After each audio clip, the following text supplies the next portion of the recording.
Bam,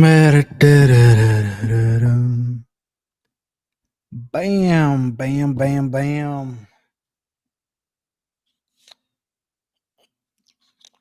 It's been a little while. It's been a little while. It's been a little while. Ba, anyway. What, any what.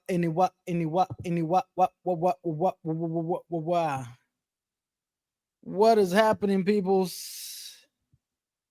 What is happening? Man. Hold up. I gotta do something.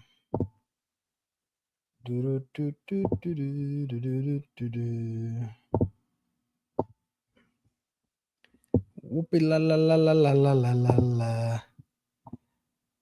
What it do? Man, I'm rusty. I'm rusty. Hey, we got somebody in the house. We got peoples in the house. Man, what's going on with the market, baby? MSNBC, man. What is going on with the market? How we doing, baby? How are we doing? I'm looking for CNBC. Mm-mm.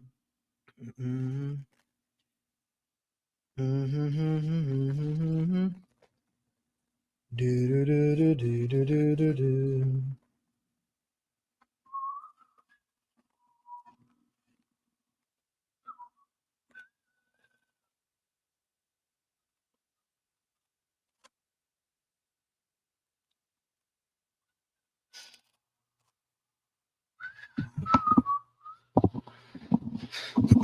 Stock futures little change. How's the S&P doing, baby? Things are not looking. S&P 500. How's S&P been the last 5 months? A month. It's been a. So what happened here? I thought the market was down. It was 6890. Had taken a little stumble last 5 days. And we got AJ in the building. Man, what's up with the market, man? I thought the market took a dumpy lumpy, but it's doing all right. Maybe it's the stocks that I have. How about NASDAQ?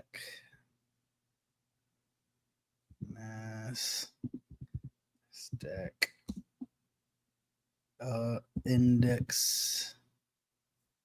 Let's see. How's the NASDAQ doing? Yeah, well, wait. Salam. Man, let me know, man. I'm going to drop the link. Invite guest. Copy. Took a little dip. Come on up, man. Come on up. But I thought it took a worse dip than this, though. Where's the dip? Is it right here? Where's the dip at? Market is kind of I think I guess the 5% right there, a little haircut since Wednesday of last week. All right, let's do 1 month. I guess, but it recovered, but today went down more. Yeah, so bam, kind of went up right here. Mr. NASDAQ went 23,950 some. So it took a little dippy and then took a little nip again. So a little down 5% since last week. Are we turning this thing around? Is it up? Is it down? Why is it? Keep level for short. How do changing interest rate? The best index funds. Man, it's so hard. It's so hard to figure out what's happening with the stock market right now. Meta keeps throwing money at AI, so we got Meta.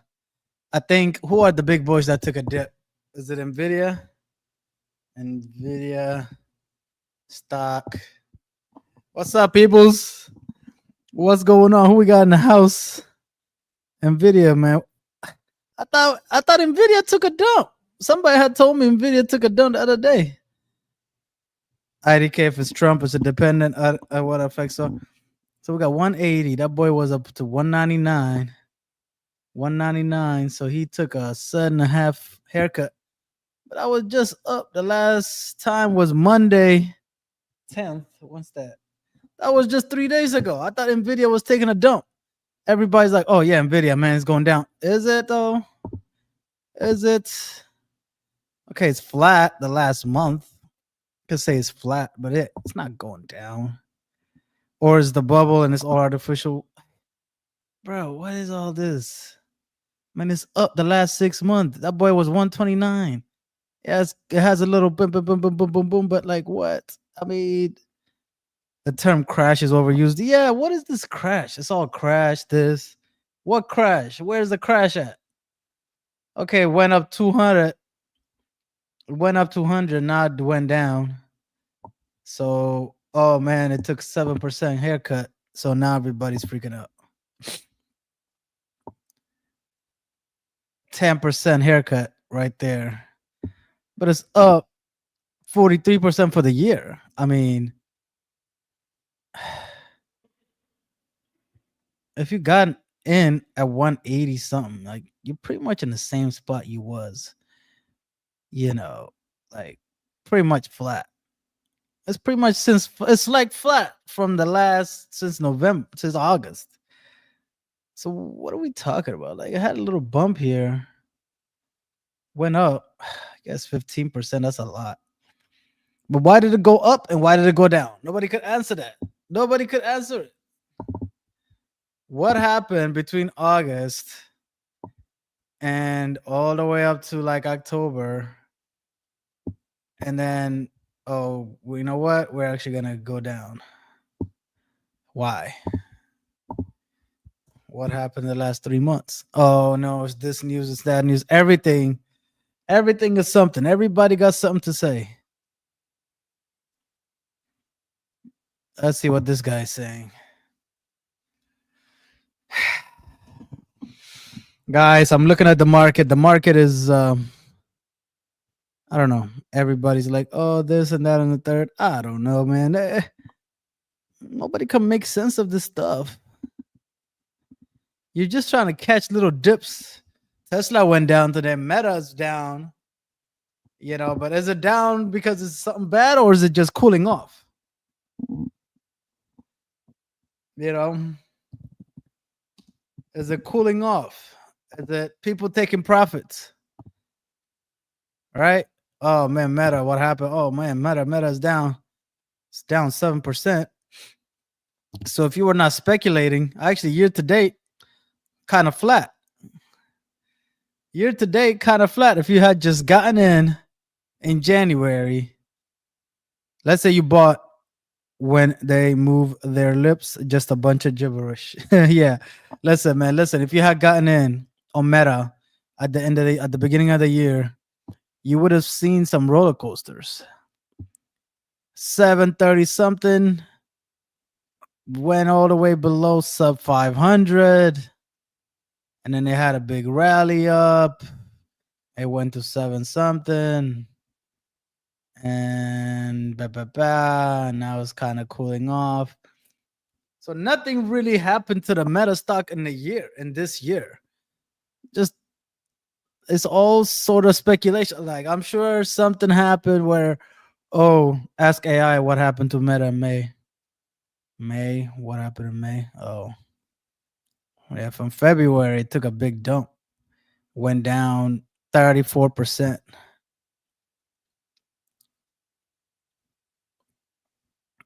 Let's ask Meta. Meta stock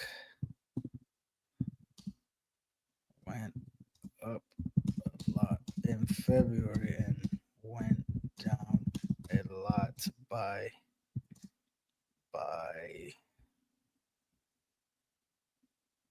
April. What I'm sure it's gonna be some news, blah blah blah.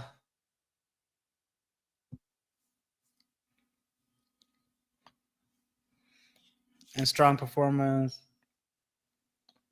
The stock's winning streak ended mid month amid profit taking, concerns about high capital expenditure on AI, and news that WhatsApp would face increased regulation in the EU.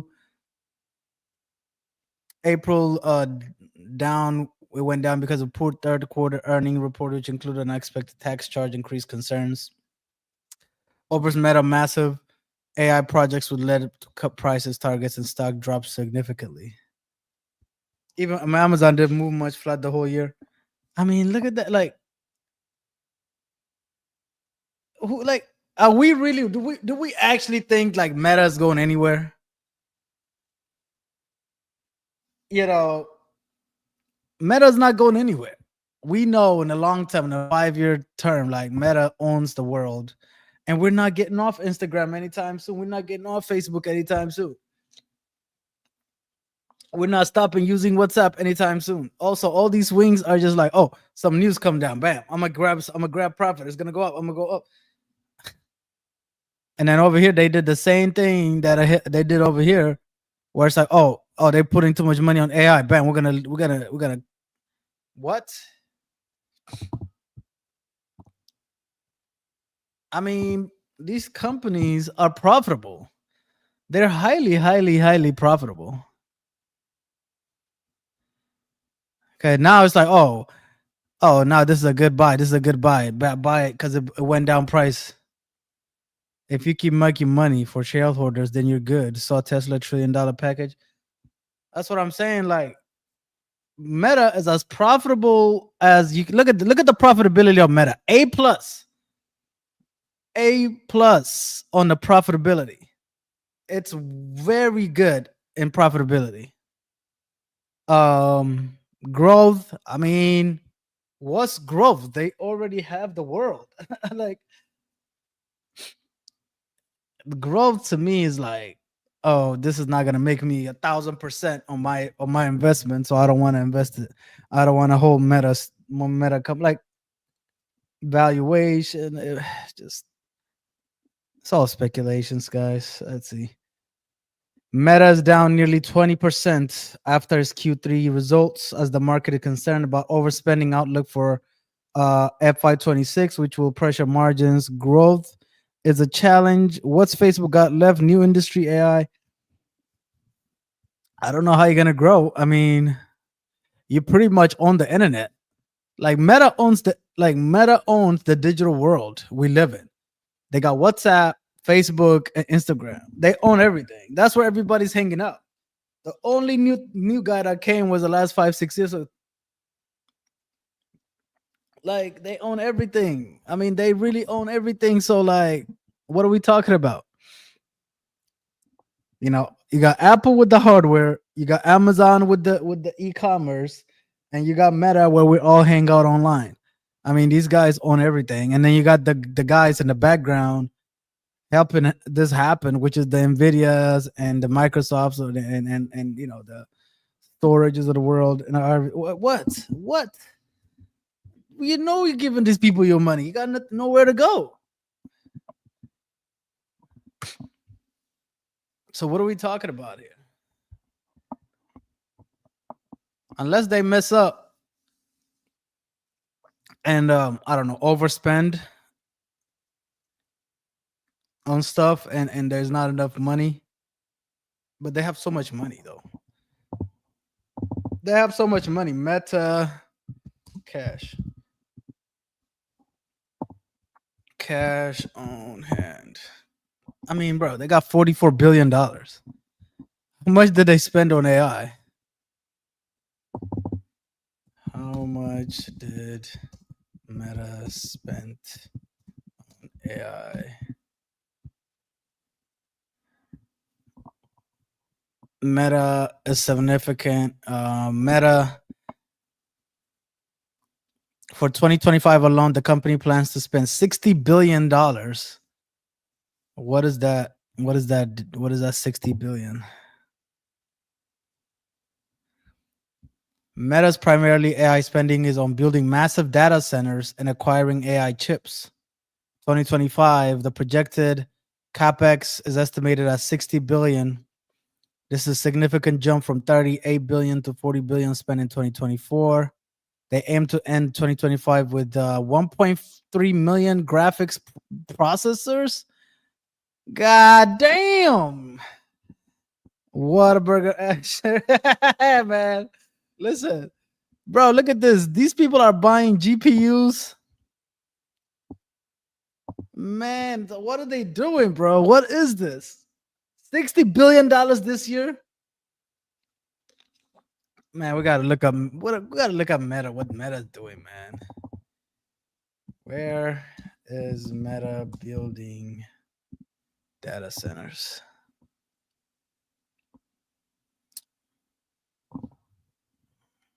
Let's see.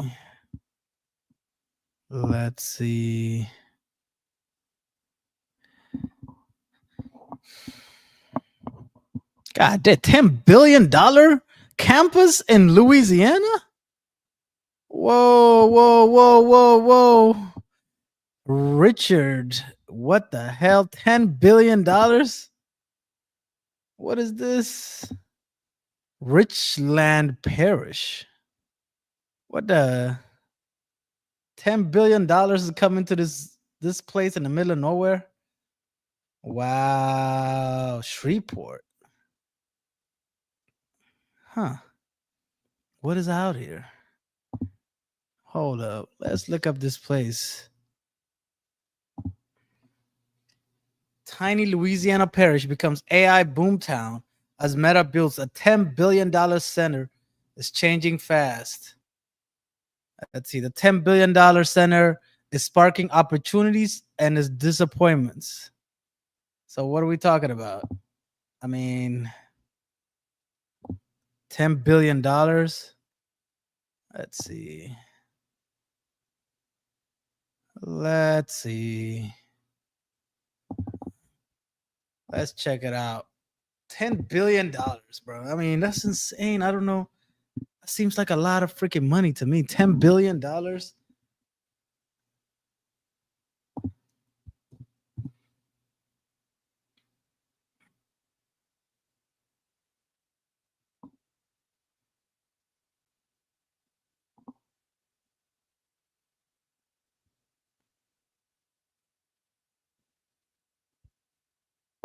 I'm standing at the site of Meta's new $10 billion data center in Richland Parish, Louisiana. It'll be the largest data center the company has ever built, about the size of Manhattan. The project is already bringing about big changes to this small town. Damn, size of Manhattan in the middle of nowhere in Louisiana. Wow, isn't that a crazy? That is so crazy. Right over here somewhere. Let's see how far I am from this place. New Orleans. 4-hour drive. Guys, do you want me, the Prophet Report, to be reporting live from Richland Parish, Louisiana? I feel like this is worth. Yeah, Tesla is coming to Houston. Yeah, it's gonna bring 15. Tesla began hiring for a new $200 million. The infrastructure can't take it. Yeah, the Tesla mega factory is $200 million right outside of Katy, but this is $10 billion. $billion. Jesus. Hey, $10 billion. Way of life here. A lot of folks are on their own, and if they are on a very strict budget, they're going to have to adapt, and if they don't, they won't make it. I don't know that gutting 2,500 acres of land just so we can mine data so that we can better market and sell people stuff, I feel like it's getting carried away. Why are the data centers coming to the small rural towns?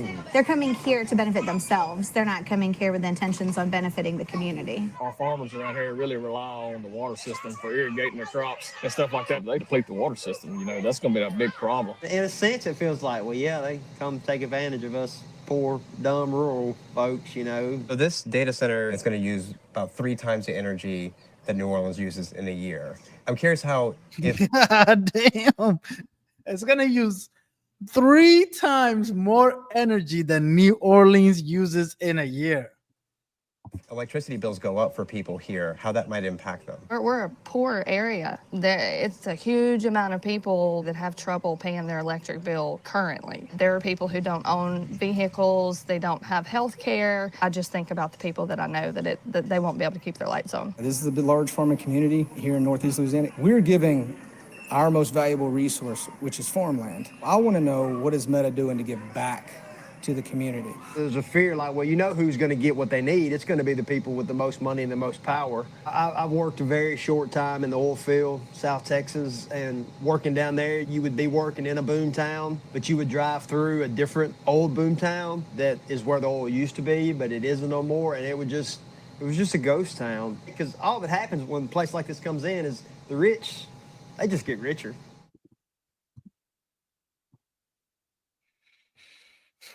I mean, let's see what's going on. Imagine being able to build an app with your name on it just by thinking about it. Meet Base 44, a complete On the way from Meta, good evening to you. I'm Jennifer Andrews. Jasmine Bingham has an update on its plan for Northeast Louisiana. Meta's Community Development Regional Manager Henry Thornton says the $10 billion project was also made possible by a package of economic development incentives legislation signed by Governor Landry last year. Thornton says along with the development of the Richland Parish Data Center, Meta plans to develop. Damn, Meta US Data Center fleet. Look at all that. Look at all these. They're going all to the countryside. Temple, Texas. Mesa, Arizona. Eagle Mountain, Utah. I mean, they're going hard. Look at this. Montgomery, Alabama. Stanton Spring, Georgia. Aikens, South Carolina. Forest City, North Carolina. Henrico, Virginia. Gatlin, Tennessee. Hey. Develop a state-of-the-art wastewater treatment facility.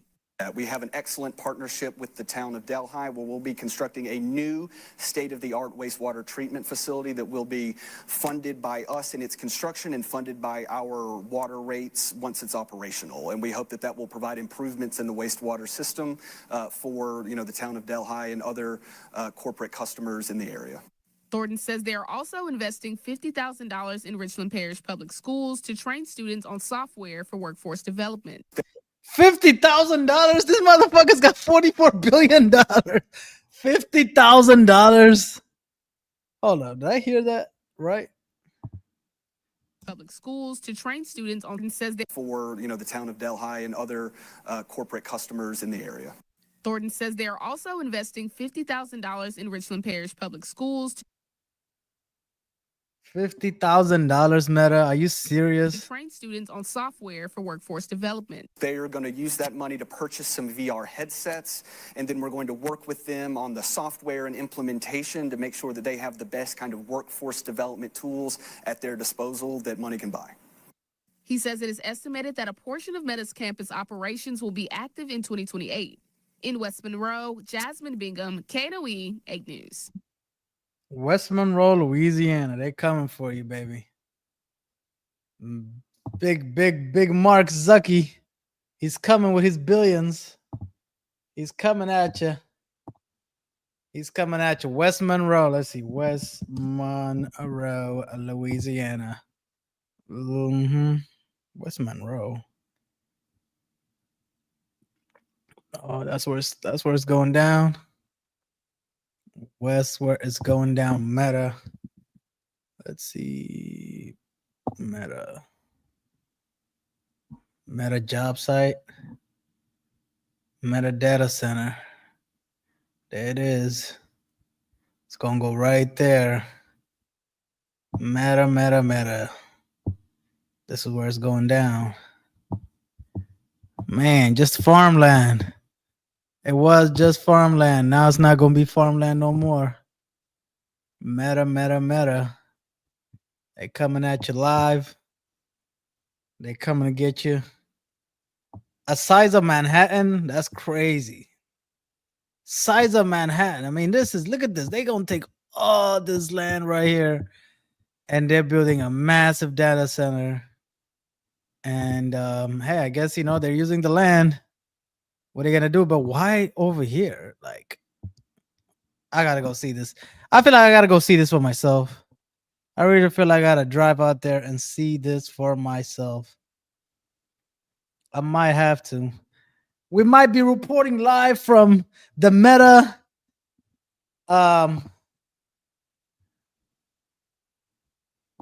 Meta Louisiana. Let's see.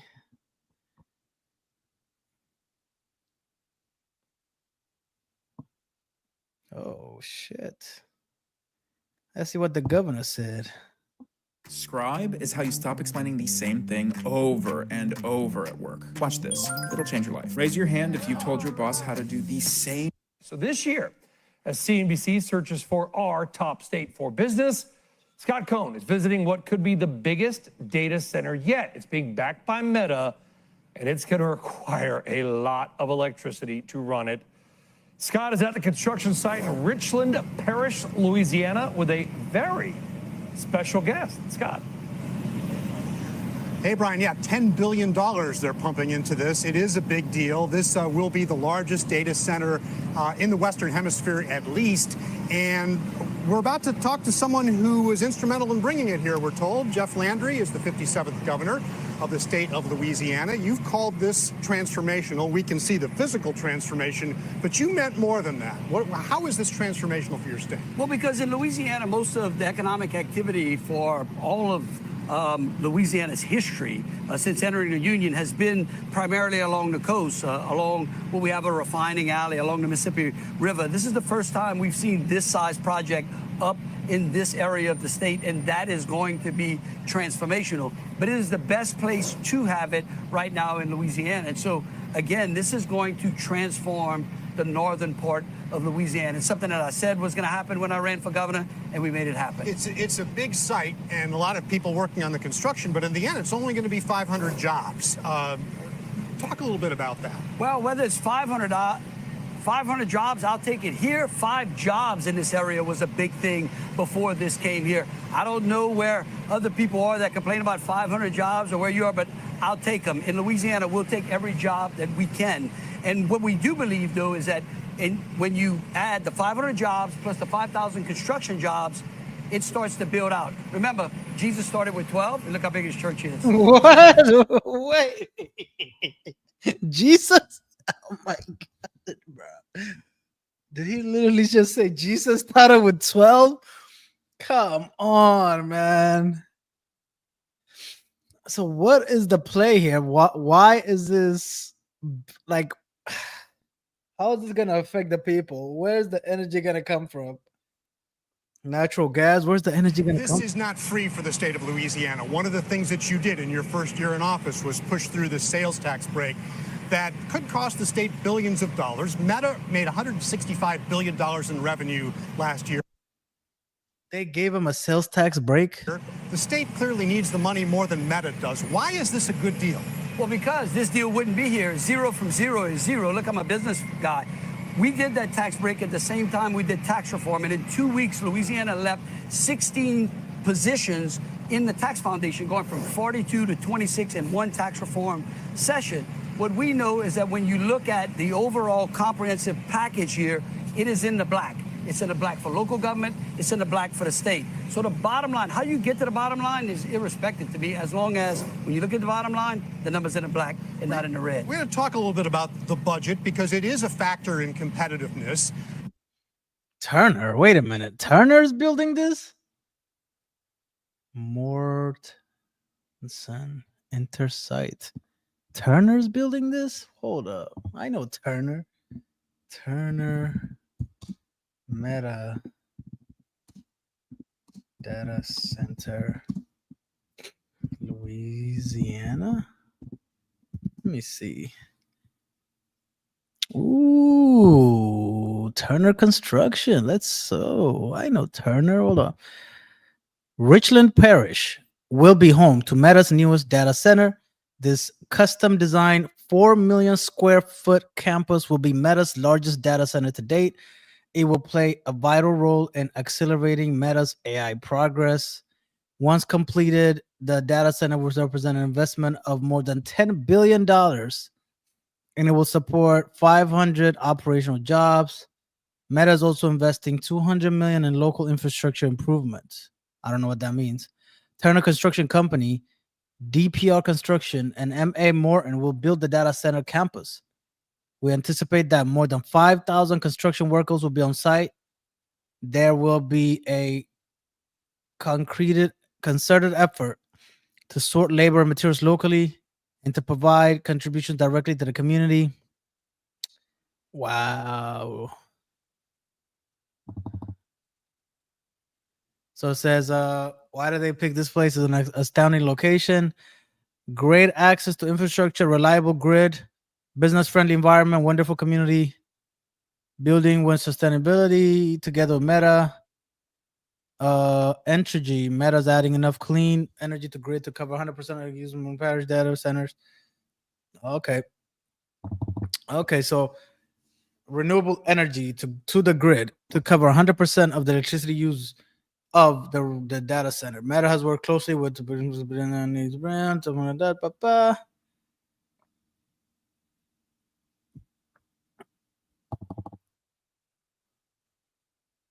Interesting.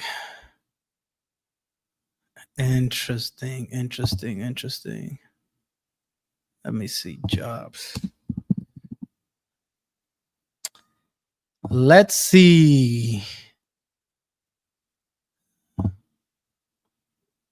Let's see what kind of weak ass pay they're giving people to work over here.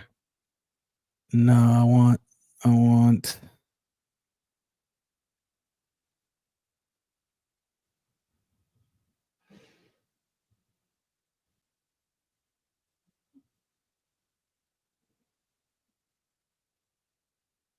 Huh.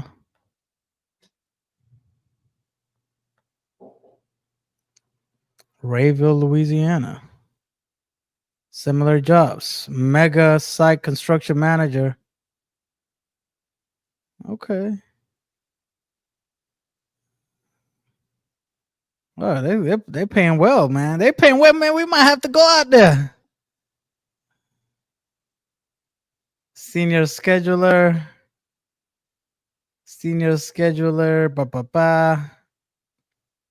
Traveling quality control manager.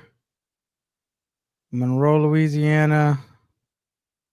Senior cost, quality, senior project control specialist, scheduler. Huh.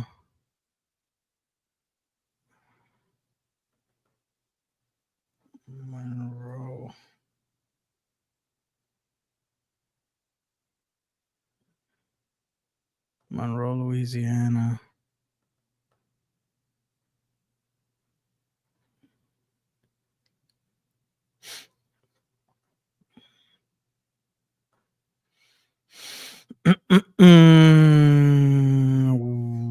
Ex operator. State Farm. Special agent. Dishwasher. West Monroe. Data center quality inspecting. What's this? What's this right here? What do we got here?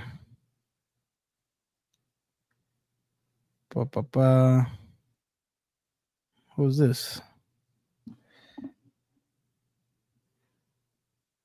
Leveraging diffusion, quality and commissioning. Houston, Texas. Shreveport.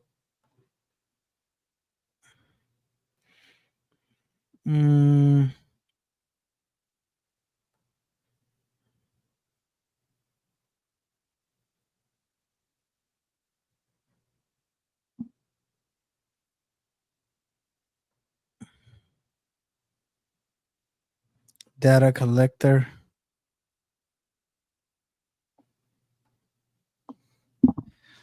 Well, interesting. Let's see.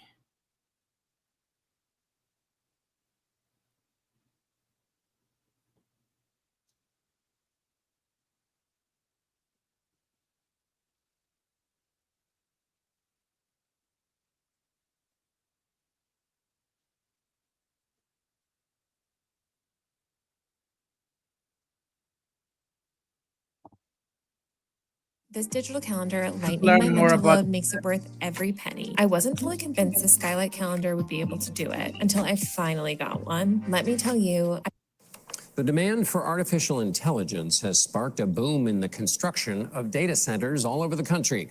These facilities house computer systems to collect, process, and store huge amounts of information.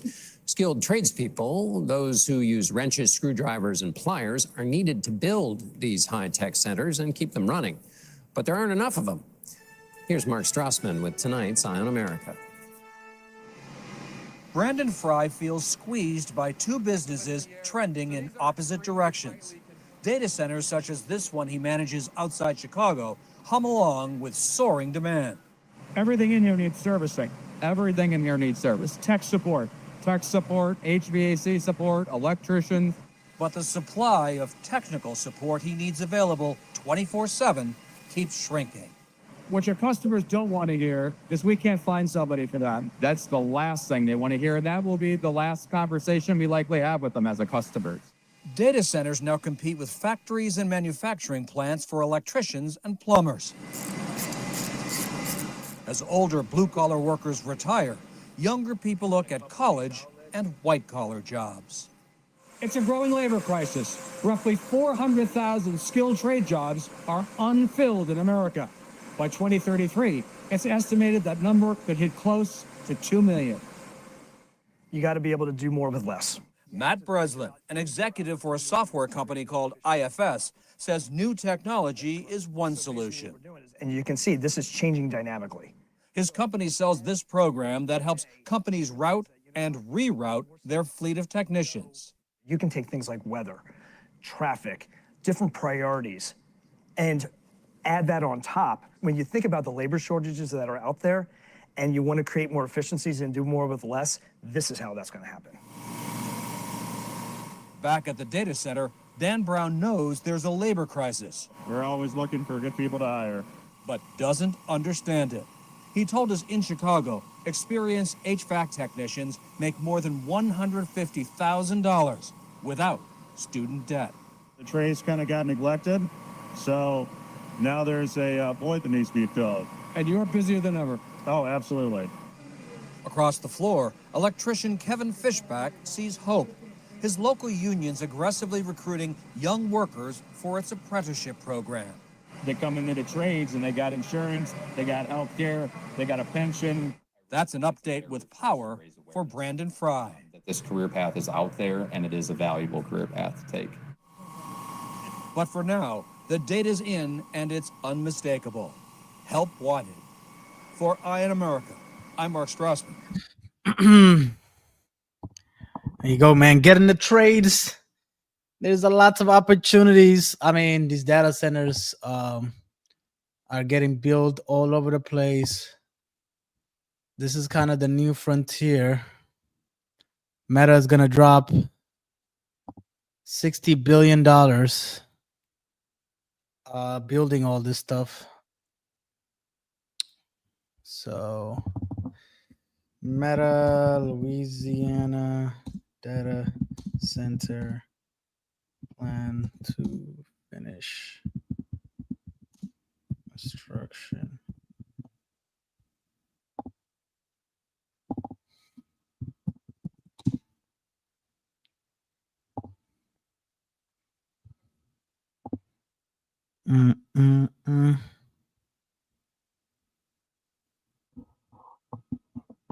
Oh, so this just got announced December.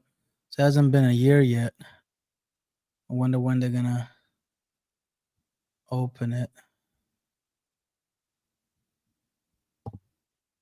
Let's see, data center.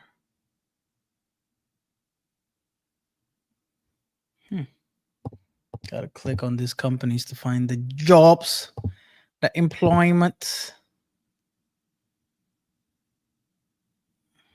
Well, I got 24 jobs. I got 24 jobs for you out there. Project manager, assistant project manager, superintendent, power journeyman, Safety engineer. All right, so there's some jobs there.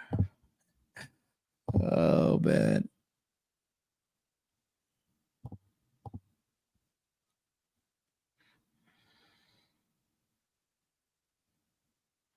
Join our team.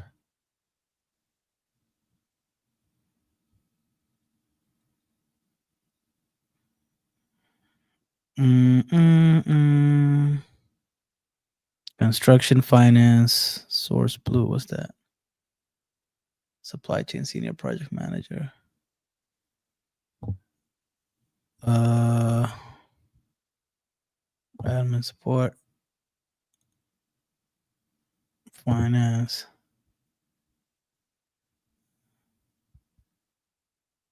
A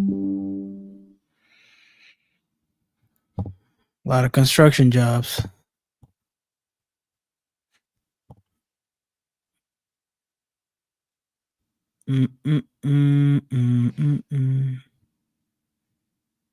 Quality control. What does trade mean? Rodman for surveying team.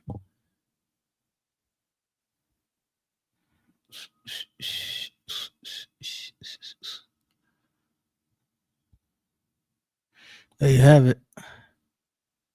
There you have it. Surveyor, human resources generalist.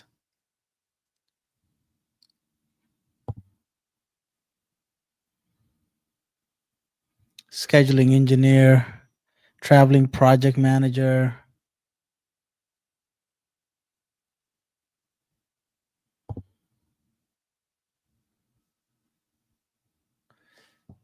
Source Blue has been purchasing material equipment for major construction over 10 years.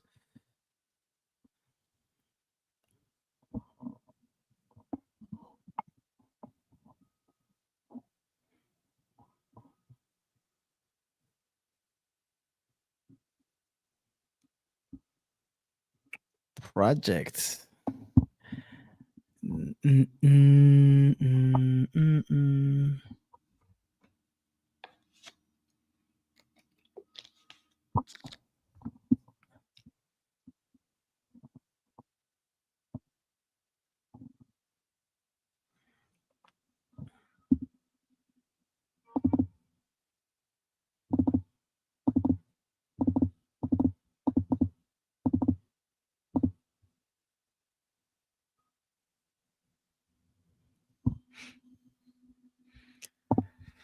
All right, let's go back to Meta actually and see this guy what he's talking about. So this guy's saying a buy, excluding a $16 billion one-time non-cash expense.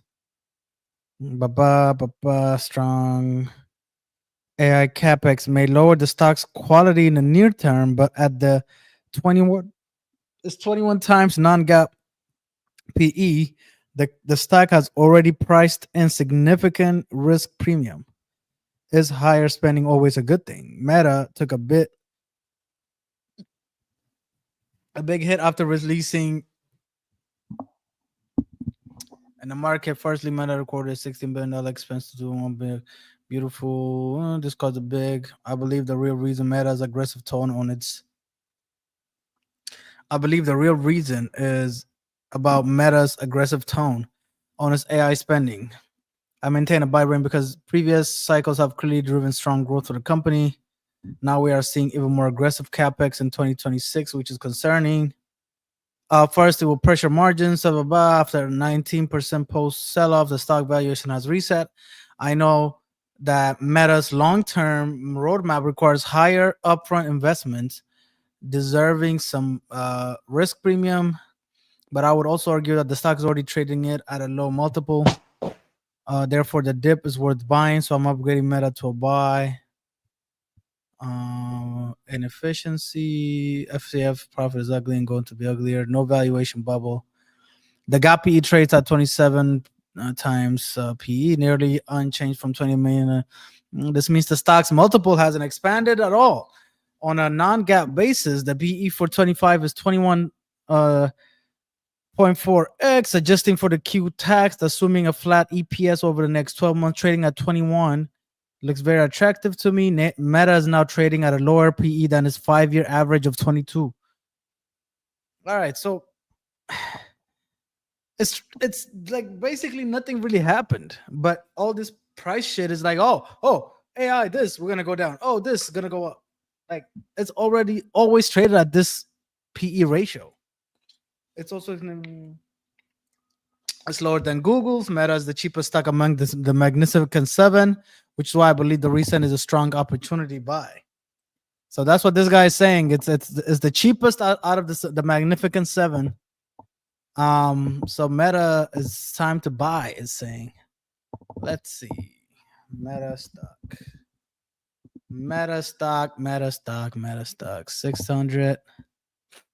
600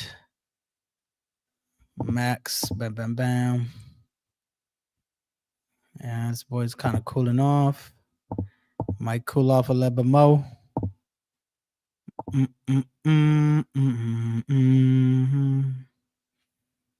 607. Yeah. Took a big nosedive over here. 751. And then, yeah. All right. So this guy's saying a buy.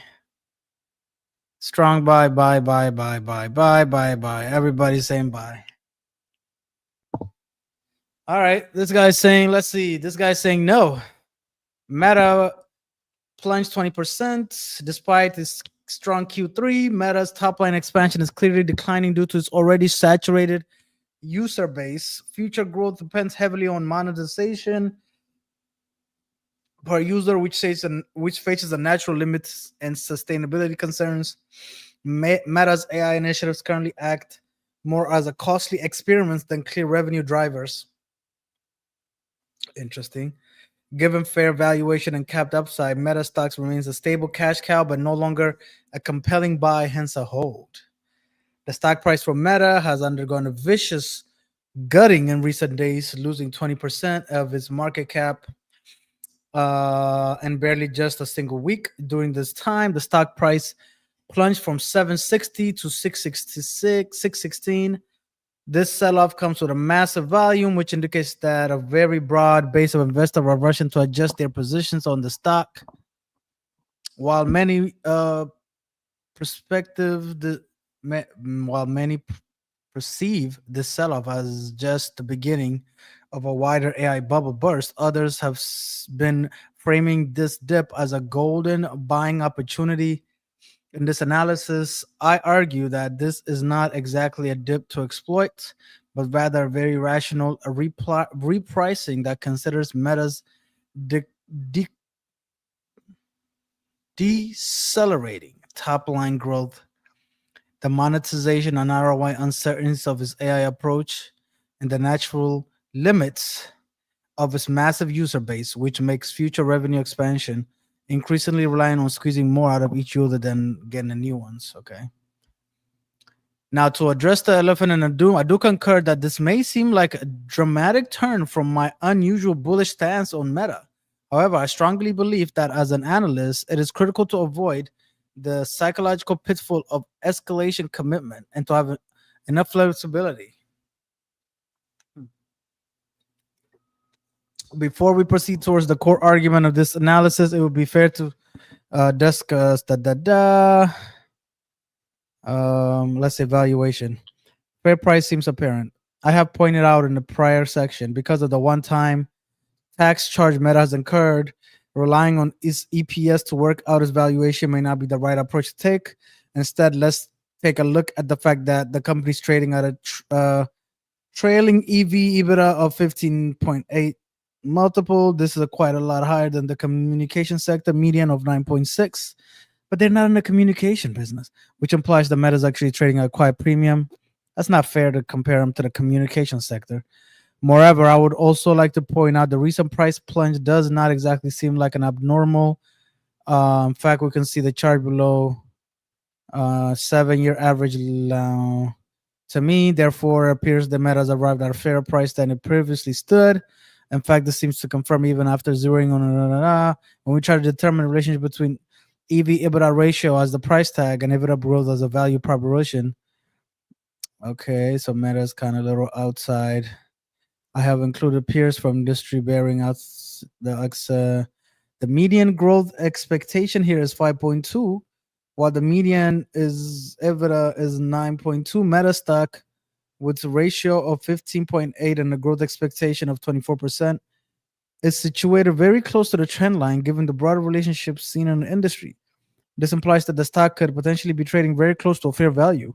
As such, I do not exactly see a value opportunity for those looking to buy the dip here.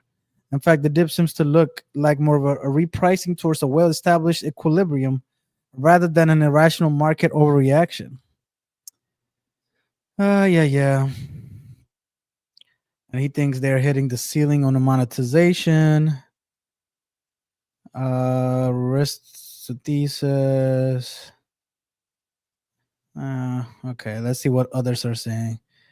There's a lot of strong buy. Why I'm loading up on Meta. Meta stock dipped 20%. The company digital ad mode remains robust, fueled by innovations like Reels and AI-driven ad efficiency. Sustaining my valuation mode sees a base case of $1,000, assuming stable ad growth, bull case of 3,500, and a bear case of 409. Meta trades cheaply versus history and peers, with forward PE at 20-25x compared to Google 23-26, and AR leaders at Microsoft at 32 and Nvidia at 43. Key risks include unproductive AI capex, broader AI sentiment shifts, recession-driven ad cuts. I initiated a 50-share position. Okay, so I have been following Meta for a long time. Back in 2018, the company went through a Cambridge Analytica scandal. The stock correctly sharply on that news at the time. The bearish narrative for Meta related to improper use of personal data. Today, the market dip is barely visible in a long-term chart. Many more dips followed throughout the years, the most notable which came in late 2022 when the company was punished as an advertiser to a high interest rate and slowing economy. I did enter Meta in 2022 with a small position, but sold after 3x return. I would have made significantly more if I simply held my position. The last time I covered this company on Seeking Alpha, the stock was trading at 730. Meta went under a significant correction in the stock recently. In my view, this correction is worth considering an entry point. Let's see. Well, I found I disagree with the view. Based on my observation, I do believe a more realistic take on why the stock has corrected relates to questionable capex impacting the company's bottom line. CEO Mark Zuckerberg mentioned during earnings call, capex dollars growth will be noticeably larger in 26 than 25. We also anticipate total expenses will grow at a significantly faster percentage rate than 2025, with growth primarily driven by infrastructure costs. This reminds me of Meta's correction in 2022, partially influenced by the company's capex investment in Meta.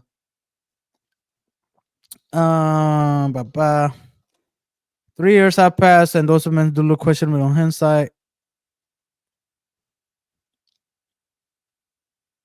However, Meta unsuccessfully refocused, innovated its advertising business, not thriving.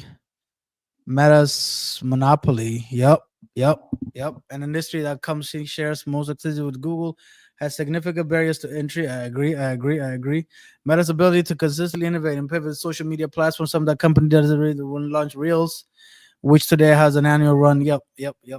I believe these two elements above constitute Meta's moat. Yeah. They own the internet, man. They own the digital space. That's where we all hang out at. So, I mean, I think that it is a good time to buy.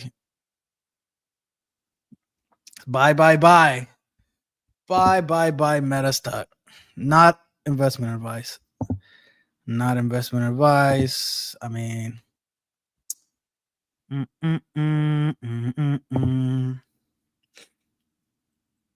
it's time to go all in on Meta, guys. I think they're going to figure it out. I mean, the AI thing, I don't know how that's going to affect them. We're not getting off Instagram.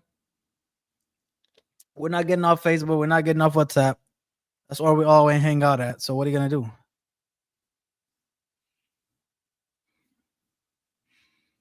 Mm, mm, mm, mm, mm, mm, mm, mm, mm, mm. Meta. What you guys think, guys? Meta.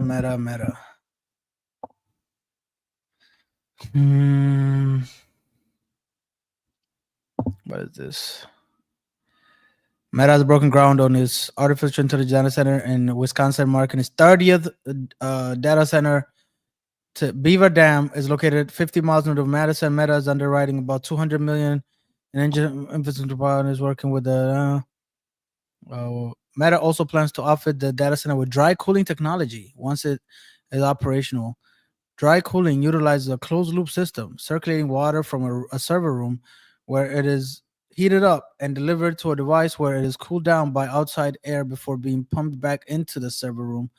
Although this technique uses less water and power than cooling towers, it is typically more expensive to install and is less effective in once operational. The Beaver Dam will optimize our expanding, supporting our fleet of industry-leading AI infrastructure and setting up a delivery future of AI innovation.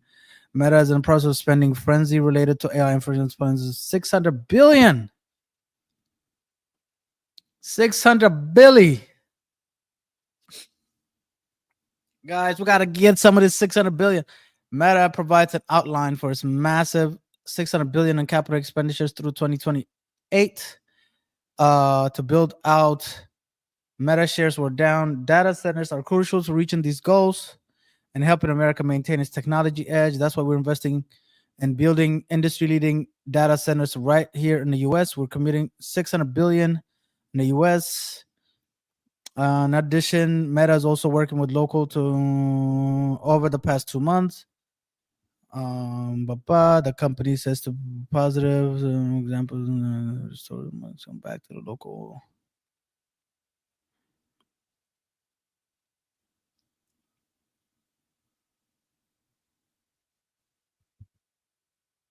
Woo! Jesus, 600 billion. Hey. And not playing around with y'all. That's I grew up in Altoona, and I wanted my kids to be able to do the same. So when work started to slow down, we searched for new opportunities. And we welcomed Meta, which opened a data center in our town. Now we're bringing jobs here. For us and for our next generation.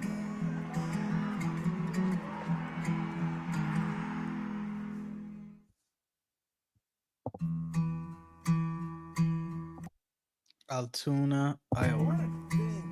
I grew up in Altoona, and I wanted my kids to be able to do the same. So when work started to slow down, we searched for new opportunities. If they do this, they need to invest in local infrastructure, yeah. And we welcome Meta, which opened a data center in our town. Now we're bringing jobs here. For us. Guys, I think I'm gonna go out. I'm gonna have to go out here to Monroe, Louisiana. I'm gonna go out here to Monroe, Louisiana, and try to see this data center getting built. It's about 4 hours from me. I'm gonna have to go out here and do a little bit of journalism. I wanna see what these people are doing out here, man. We gotta go to Monroe, Louisiana. We're gonna take this show on the road. AB is going down. We're gonna go rural Louisiana, and we're gonna have to check out this data center as getting built. I want it for the channel. I want to document this. This is like the gold rush of California. This is the oil boom. This is the new thing. This is the new big thing, and I want to be able to capture it. I want to be at the front of this thing. Aren't these data centers not even that great to say that they are bringing jobs? They're not. Well, they're bringing 500 jobs. So to the Louisiana thing, they're going to bring 500 jobs. But they're getting a hella tax breaks, though. Meta tax break data center, Louisiana. So let's see. Let's see. Louisiana hands Meta tax break and power for its biggest data center.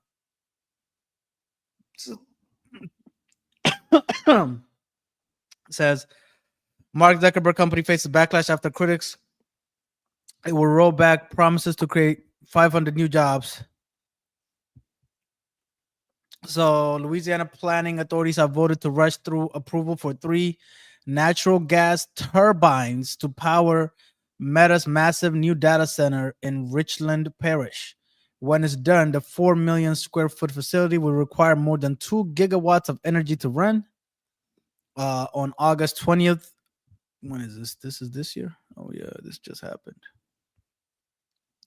On August 20th, the Louisiana Public Service Commission voted 4-1 to approve the construction of the plants, which will be run by the utility company Entergy Louisiana. The decision was met with criticism from members of the public who testified against the plan, claiming the process was rushed. They voiced concerns about rising energy bills and water shortages. Opponents of the plan were angry about the sped up process. They submitted the application in 2024. The vote originally could have taken place this October to give the commission law judge the chance to issue further recommendation. Critics also claim the deal doesn't include stipulations like a cap on how much Entergy could charge utility customers on the construction. Could cause Meta agreed to finance the first 15 years of a 30-year loan to construct the gas plants. The construction of the transmission line will be paid by utility customers. We wanted the commissioners to attach conditions, safeguards, cost cap that instead I'm extremely disappointed. Paul Arbage. What is this? Paul Arbage. Let's see this guy. Paul Arbage. Who's this guy? Is an energy analyst in the climate and energy program at the Union of Concerned Scientists. He was a finance and policy reporter at Newswire. Gotta go talk to this guy. Union of Concerned Scientists. Never heard of it. During the approval vote, Entergy and Louisiana's economic development officials repeatedly pointed to the projections shared by Meta, which suggest that the project will bring $10 billion investment and upwards of 500 jobs. Its original 2024 application for the plants. There has never been a better time to lift our residents out of poverty. There has never been a better time to give people in our region better jobs. Louisiana politicians sought to rewrite zoning laws and shifted a tax rebate for broadband into a tax exemption for data centers, all to win the Meta. But the public had little time to scrutinize the deal. They also heard little from Meta, which was not legally required to take part in a hearing, despite the fact that the gas plant and a new $550 million transmission line connecting energy to the data center upgrades to the local substation are built entirely for the company. The latter entirely paid by the Louisiana taxpayers. Wait a fucking second. Hold on. Wait a minute. So the taxpayer are going to pay $500 million to do this transmission line and a new gas plant for Meta, even though they got billions of dollars, they can't pay for their own damn transmission line. Oh my God. When they say they're spending $10 billion, what does that mean? Where's that $10 billion going to go to though? Like, is it buying the land? Is it the building itself? Is it the equipment? If it's the equipment, that's not going to go to the Louisiana, all the stuff that they're going to put in there. If that's what we're talking about, the chips, the $10 billion, is the chips part of the $10 billion? Then that's not going to Louisiana. That's just going to NVIDIA. That's going to somebody else. When they say they're spending $10 billion, what does that mean? Where's that $10 billion spent on? I want to see the line item on that $10 billion.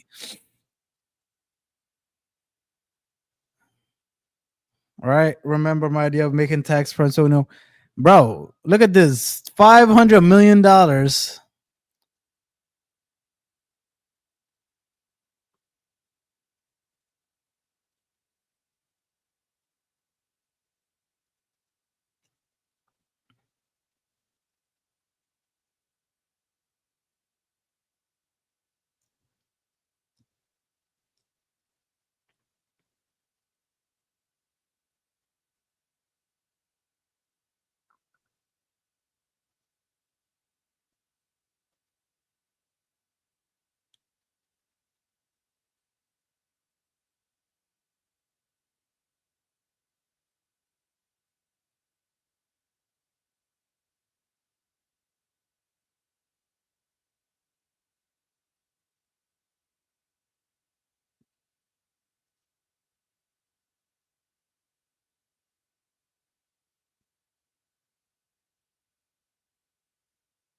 Oh, but the screen still gets jiggy.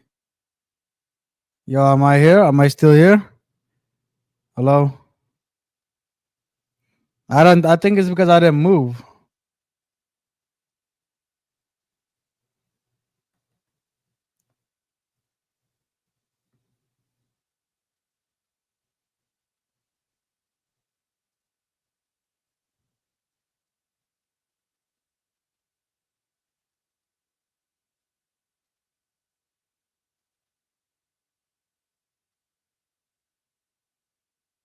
Yeah, that was just a manual free. Wait, this is crazy to me. This $500 million thing. Hold on. Meta's job pledge. Louisiana politicians sought to rewire. Hold on. Please don't be locked. Please don't be locked. No.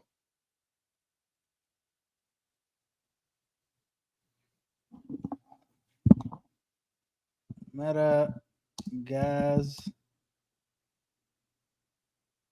Louisiana.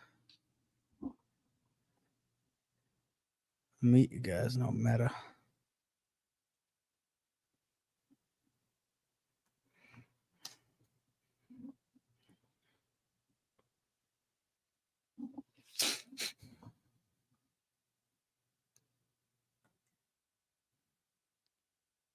Today, Earth filed a motion on behalf of the Alliance for Affordable Energy asking to require Meta and its data developer, Lady LLC, to share critical information about their recently proposed data center. Entra Shamet Baba.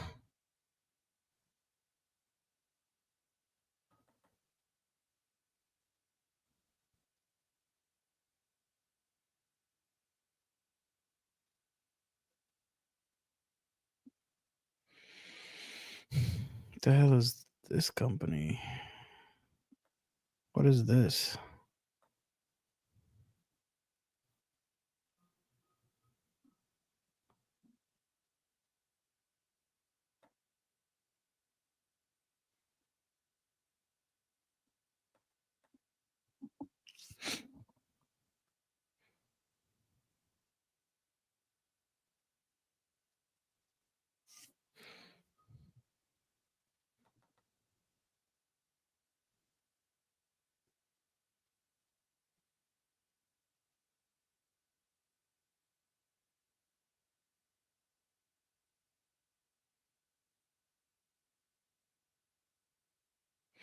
Reports that Meta was coming to Louisiana refers that Meta was operating through an affiliate known as Lately LLC, with the development known as Project Secret.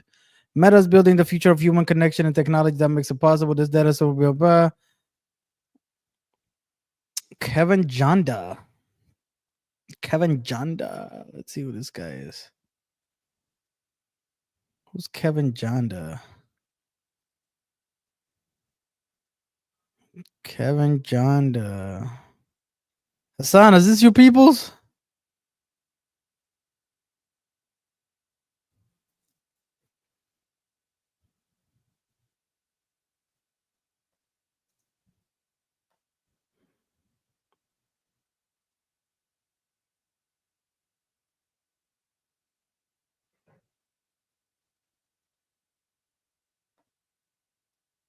Oh, he already left? This boy done dipped to Microsoft already? Wait a minute. This boy already done dipped to Microsoft. He not even with Meta no more. God dog. God damn, baby. What is he doing? This boy already dipped. Oh my God. This boy left a month ago. Damn. Oh man. Grateful for the past. After 13 years I met, it's time for a new chapter. I'm dipping. Helping scale the data center program from just a handful of sites to through another. This week I began my new role, joining the cloud operations leadership team as corporate vice VP. He's like, I got VP position, Meta. I'm dipping.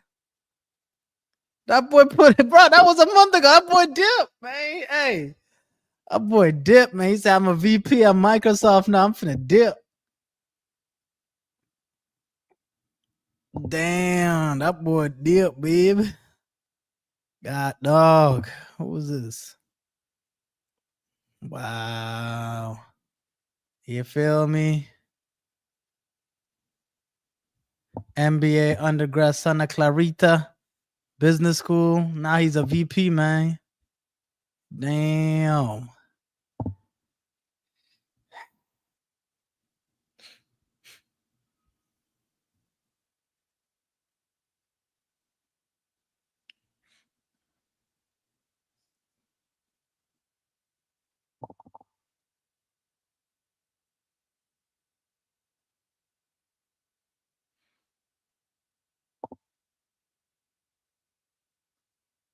Yeah, that boy is a Power graduate.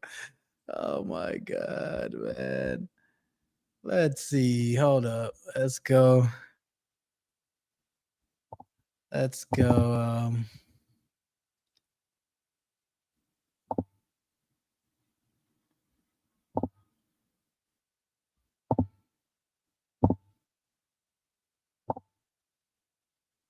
Data center, man. This is it. DPR construction,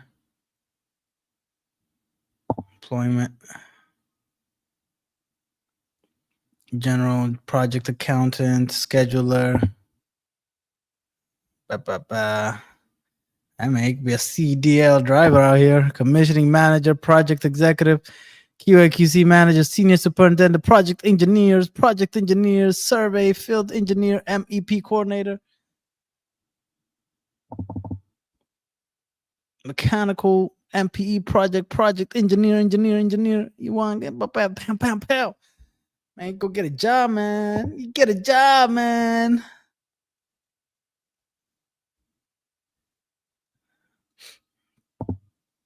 I know those guys. No thanks. I just want to be in the procurement. We are building great things. Let's see. What we build. Healthcare, higher ed. What they got in higher ed? Ooh, they're building all kinds of stuff.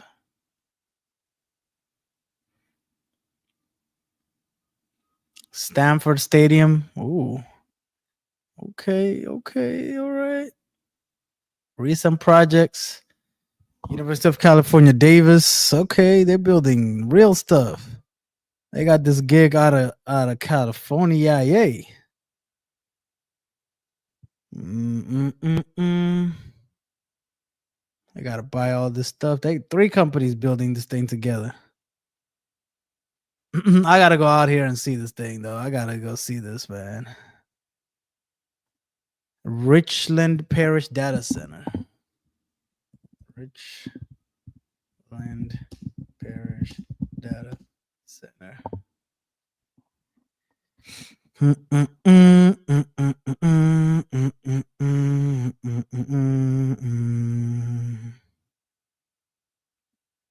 Let's see. Get bad reviews already.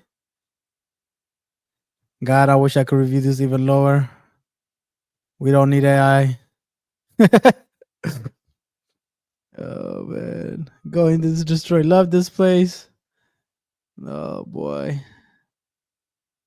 Let's see what this lady's talking about. Oh, frick. Facebook.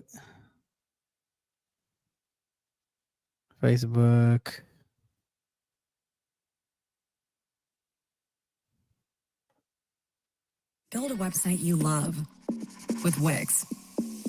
What y'all think about this For your AI, voice. man? This AI, man, they're going I rode hard. 90 miles of Louisiana back road to see the birth of what's being called the biggest tech project in the state's history. Ooh, this Meta's hyper data center in the middle of nowhere. Miles of quiet farmland, Yeah, sleepy that's what I towns, want and to long do. stretches of asphalt where time slows down. All right.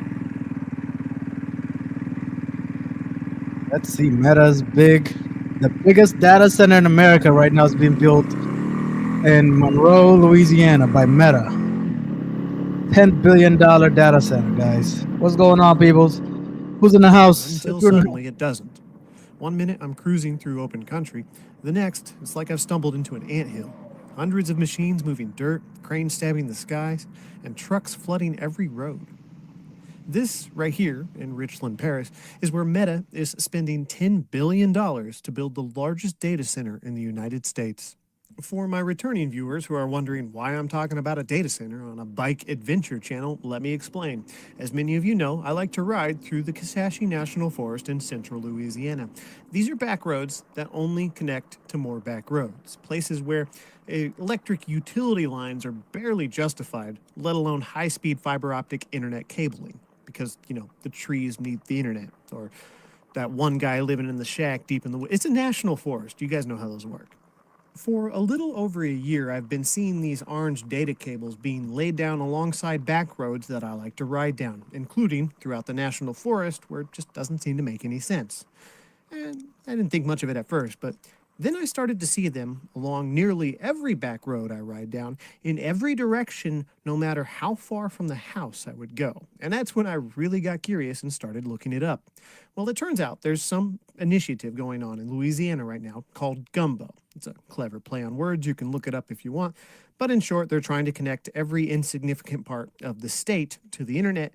So if you were to jump out of a plane, land in some random tree somewhere, you would have internet. And I can't complain about that. It's also lining up, quite coincidentally, with the time frame of Meta leveling over 2,200 acres, precisely, which is over 2.5 times the size of Central Park in New York City. That's a lot of land for one thing. This is the largest industrial complex I have ever seen for a single purpose. And I just thought you might find it interesting. Right now, it's in its infant stages of development, but it was a pleasant ride to get here, so I might check on it from time to time to see how it grows. If you've been paying attention to the developments, I might check on it from time to time to see how it grows. If you've been paying attention to the developments of AI at all, there's a good chance you hold a similar opinion as me. It's a great tool when used in the right situation, but will have dire consequences when it's inevitably misused horribly. But fear not, that's in the future and not right now. Right now, it's important that we allow AI to continue spending valuable resources making cute little videos of a kid being pulled by a pig on a trailer. Isn't that just adorable? There's no harness on that pig. How's that pig pulling the trailer? Oh God, how's that pig pulling the trailer? Oh God.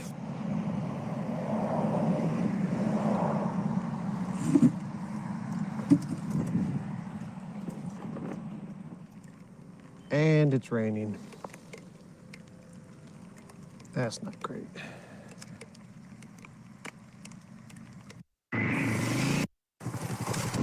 Morning, certainly not prepared for Shelby. Accident. By the time I got rolling again, the air was thick past the dew point. Only about 3 minutes of riding in actual rain to completely soak my and check the saddle of hours. Unfortunate, but necessary as I was on a time frame. Luckily, we got into a town called Rayville, which is close to our destination, when it really started coming down, and I was stuck here for a few minutes. But thankfully, I saw an unexpected beacon of salvation off in the distance. Just needed to wait for the rain to hold up for a little bit so I could go warm myself up in the best possible way. The bottom just let out. But as soon as there's a little break in the rain... What's up, people? We're talking about...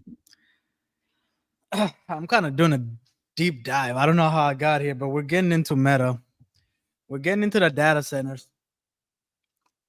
They're spending about $60 billion in the next 3 years to building data centers all over the U.S. And the biggest data center in America is being built in Monroe, Louisiana, which is about 4 hours north of New Orleans. And it's kind of the new thing, man. They need this data centers for this AI thing that's coming up. This is the new, I don't know what you call it. I don't know what you call it. It's the new thing. It's the new thing, and it's happening right before our eyes. So I have to bring it to your attention. The stock took a dive last week because when they reported their Q3 earnings, they say they're going to spend a lot of money on these data centers, on these AI data centers, and the market didn't like it. So now Facebook stock is kind of down. So, you know, was it justified? What are they trying to do? So I'm kind of diving in. Who's in the house, man? Who's in the house? Who's in the house? I'm watching this guy go to this data center that's being built in the middle of nowhere in Louisiana.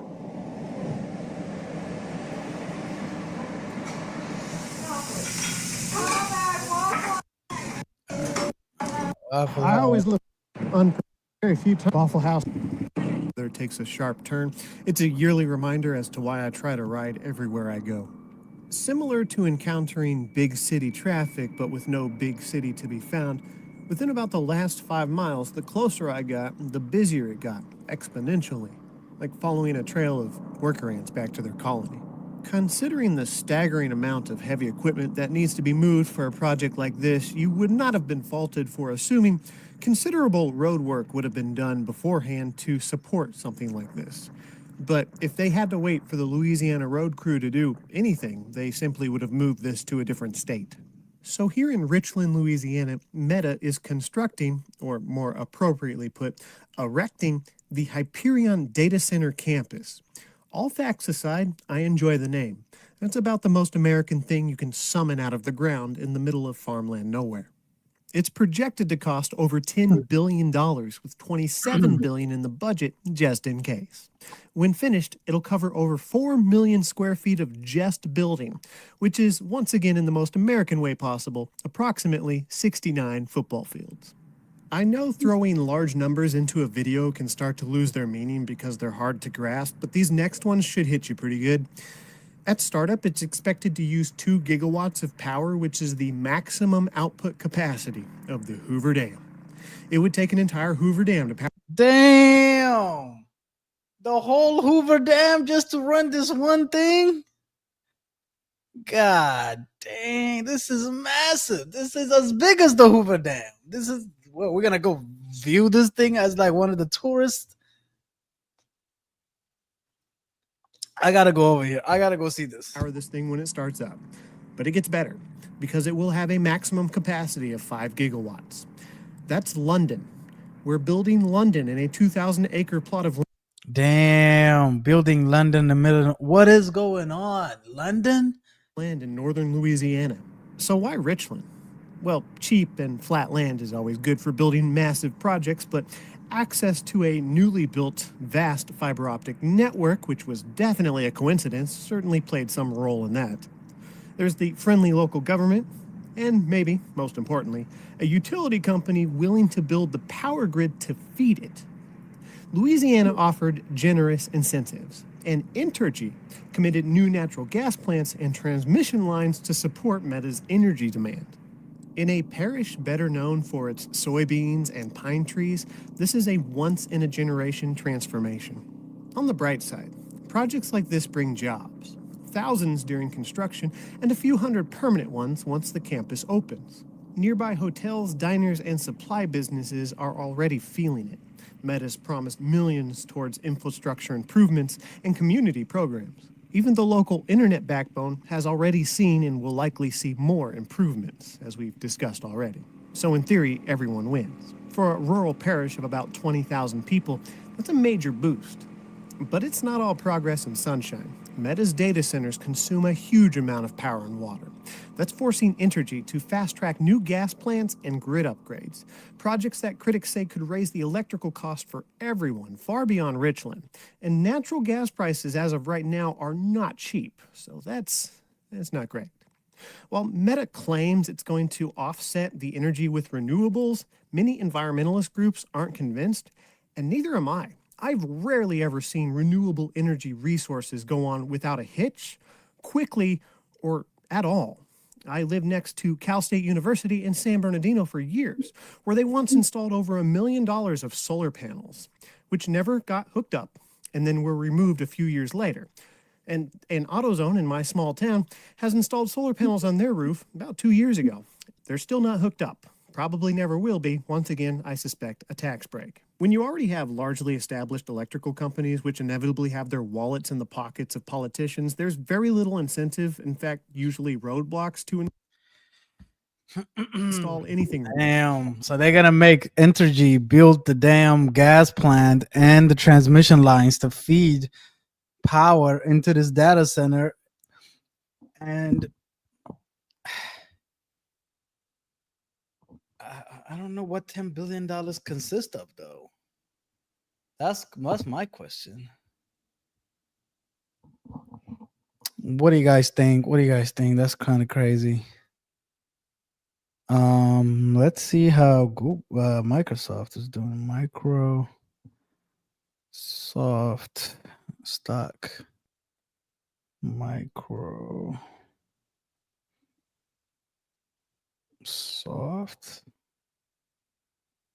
Microsoft. Strong buy. Don't let this dip go to waste. I've doubled down during this AI shakeout. Microsoft delivered strong Q1. Cloud valuation, making a strong at the buy, retain So they're telling you, man, to go buy some other stuff. Microsoft stock. $500. Let's see. Bam, it was $449, $530, $540 something. Year to date, dang, it was $425. Boy, it went down to about $350. Microsoft performs.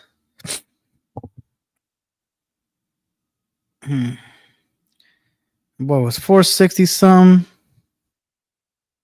Took a little dip. Boy, now all the way up to 520. 520, something like that. Let's see, 533. Even saw 541. 490 something.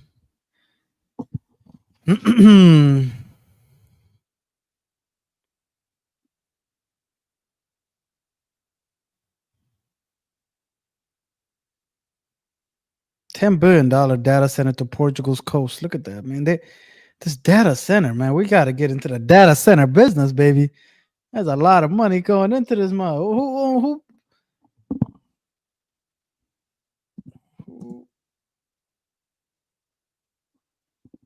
What's a data center?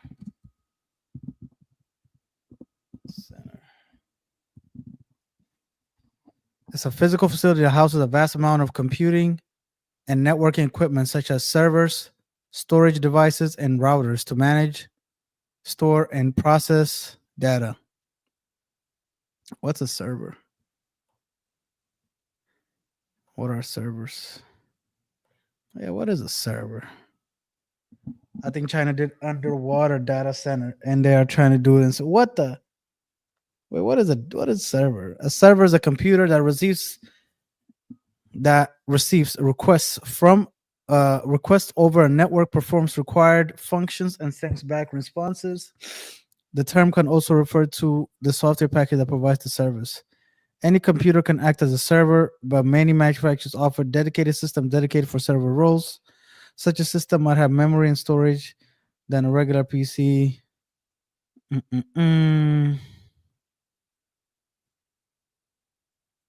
Okay, servers. So these are these things. Server storage devices and routers.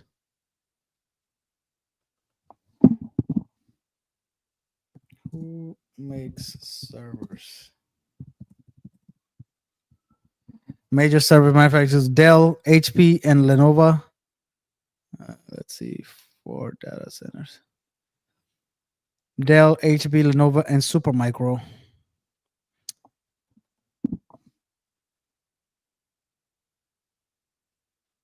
From whom does Meta buy servers from? Meta designs its own servers in-house and then partners with various manufacturers and suppliers to build them. Key partners and suppliers include Quanta Computer, is a Taiwanese manufacturer that handles the final assembly of the servers. Broadcom supplies the ASIC, application-specific integrated circuit chips for next-generation AI servers. NVIDIA supplies the dominant graphics processor units, GPUs, that are used for AI training, inference applications. AMD is another supplier of chips. Chemnion provides highly customized components such as cabinets and water cooling systems. Revos, a chip startup, was acquired by Meta to strengthen the in-house semiconductor design efforts. AWS are used by Meta as strategic cloud provider support enterprise infrastructure. Quanta Computer? What's this? Never heard of this.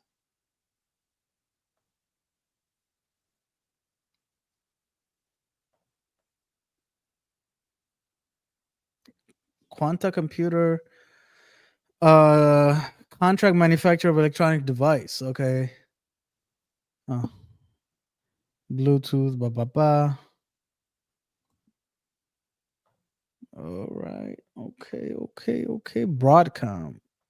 What's up with Broadcom? I know this is a big company. Broadcom. It's a Broadcom stock.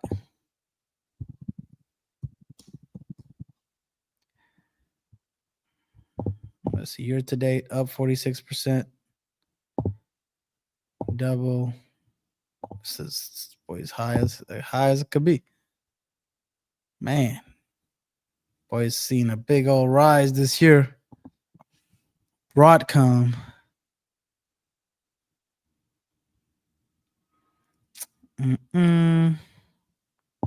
Let's see.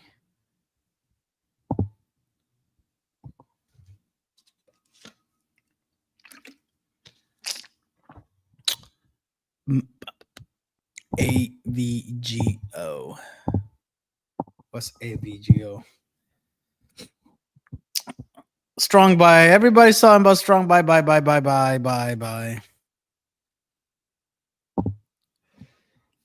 Broadcom repents a compelling buy for growth investors driven by explosive AI revenue growth potential. The company focuses on high margin custom AI hardware for a select group of LLM creators, despite a premium valuation.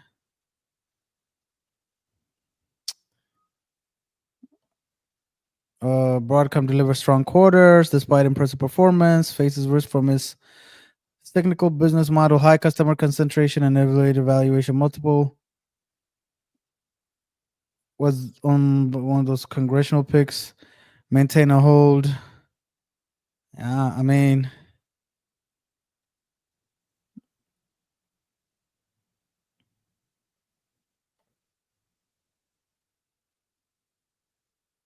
Broadcom secured a massive custom chip and networking deal with OpenAI, significantly expanding its AI chip backlog. The OpenAI partnership could add $50 billion to revenue despite the deal. Shares have remained flat. My stance is more neutral. Mm-mm.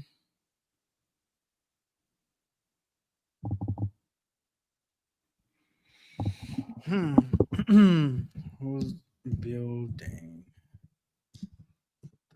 largest data?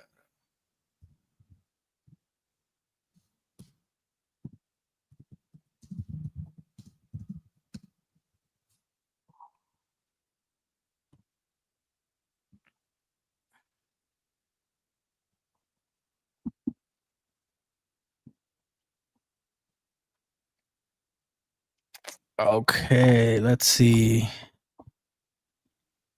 Frankfurt, Portugal, Microsoft, Apple, Georgia, Utah, Las Vegas, China.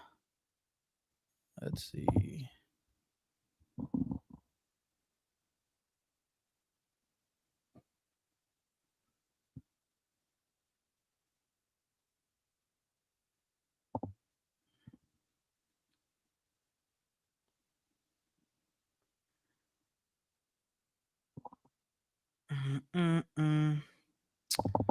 OpenAI's Stargate data center in Abilene, Texas is one such project. Just over a year ago, the project's developer had nothing more than permits. Today, there's 100,000 NVIDIA's consuming 200 megawatt of power in the project's first two buildings. Over the next year, developer plans to build another 6, bringing the site total power consumption to 1.2 gigawatt. It's hard to really put the scale of this project. One way to do is to look at the project from space.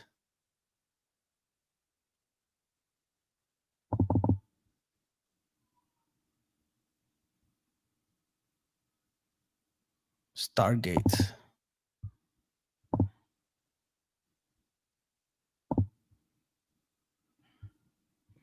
The Stargate project, a new company which intends to invest $500 billion over the next 40 years building. We'll begin with the building immediately. Let's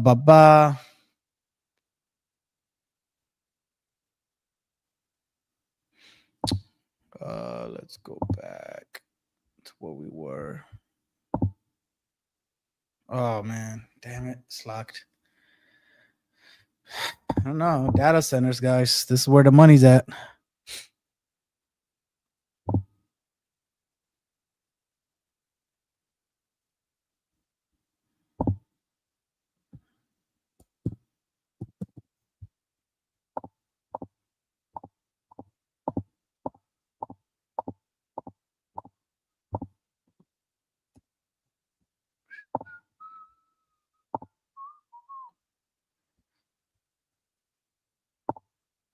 Let's see. AI bubble.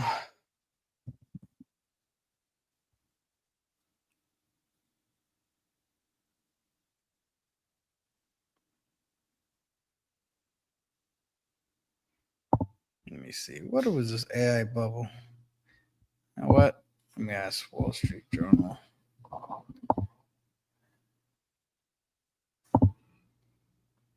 Let's see what Wall Street Journal has to say in tech these days. Amazon, Microsoft back effort that would restrict NVIDIA's exports to China. The AI coding startup favored by tech CEOs is now worth $30 billion. Chinese hackers use Anthropic's AI to automate cyber attacks. How a Chinese AI company worked around US rules to access NVIDIA's top chips. Inside Microsoft's new AI super factory. America's chip restrictions are biting in China. Big tech's soaring profits have an ugly underside. OpenAI loses. Defense Tech's founder faces charges for online solicitation of preteen. God damn. But let's see what's old AI. What's the AI talk? ADNOC gas earnings jump despite lower prices. Abu Dhabi owned gas company reports big tech soaring profits. China hacks. AI coding. Baidu reveals new AI chips as China accelerates tech sufficient. The new video, I don't care. How a Chinese company, tech media. Inside Microsoft new super chip factory. Companies begin to see a return on AI agents. Ooh, I want to see that.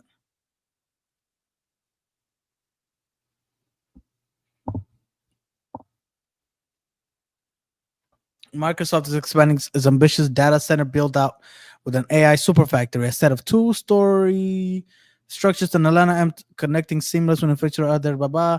The company's doubling down its total footprint over the next 2 years. One of its most important lines is at Atlanta. The site, part of its Fairwater network of AI centers, a new hub built for AI training. It will contain, but man, they're just OpenAI is one of the Sphere's largest. The site will also be used for training Microsoft. Microsoft spent $30 billion. Companies begin to see a return on AI agents. Let's see. Few companies today have widely deployed AI agents and gotten value back. One of the main reasons that concerns are grown over the astronomical spending on AI intelligence. But don't look at it. The pack could appear prudent in a not so distant future for waiting to see how agents mature or first movers might gain prabha. But now, as AI agents come out the pilot stage, there's evidence to support. I had an opportunity to speak to 2 of them last week at the Garrett IT Expo in Pinal, but it's very, very hard to build an agentic framework. BNY, okay, financial services provider, BNY.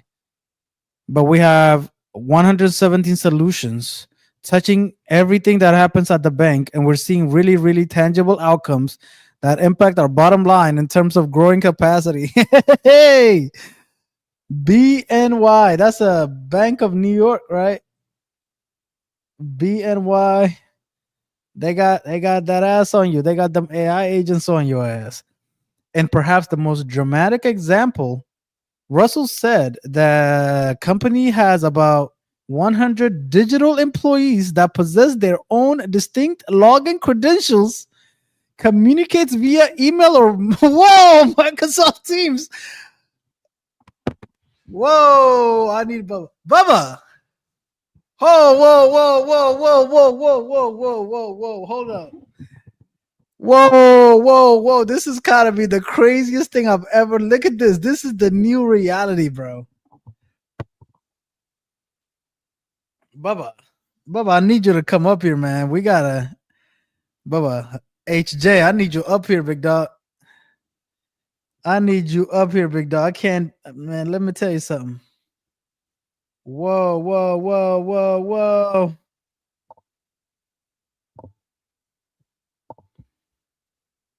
What are we talking about, man? Bubba, you gotta come up here. HJ, you gotta drop in.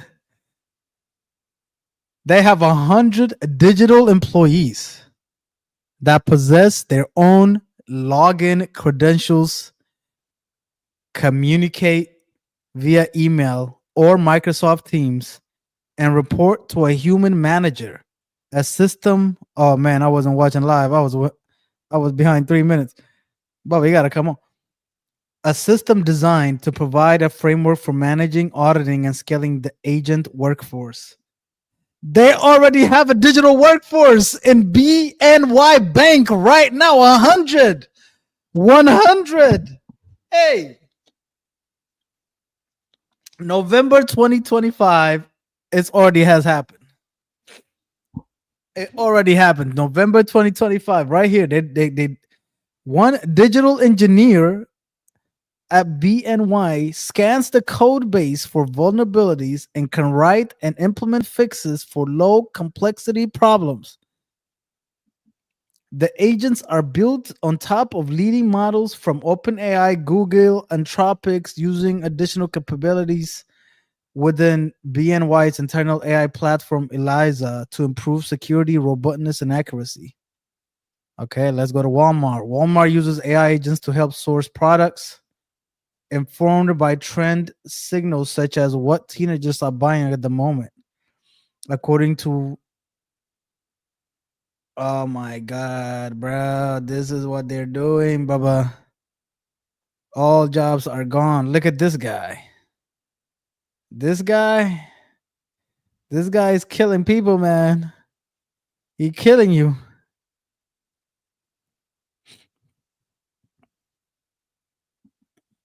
Man.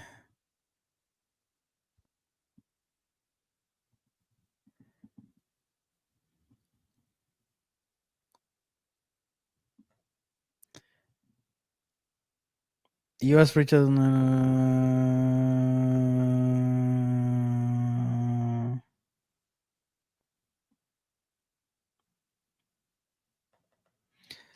Through AI, Walmart has been able to provide summarized information on user reviews, where the list can be as long as 5,000 reviews. Okay.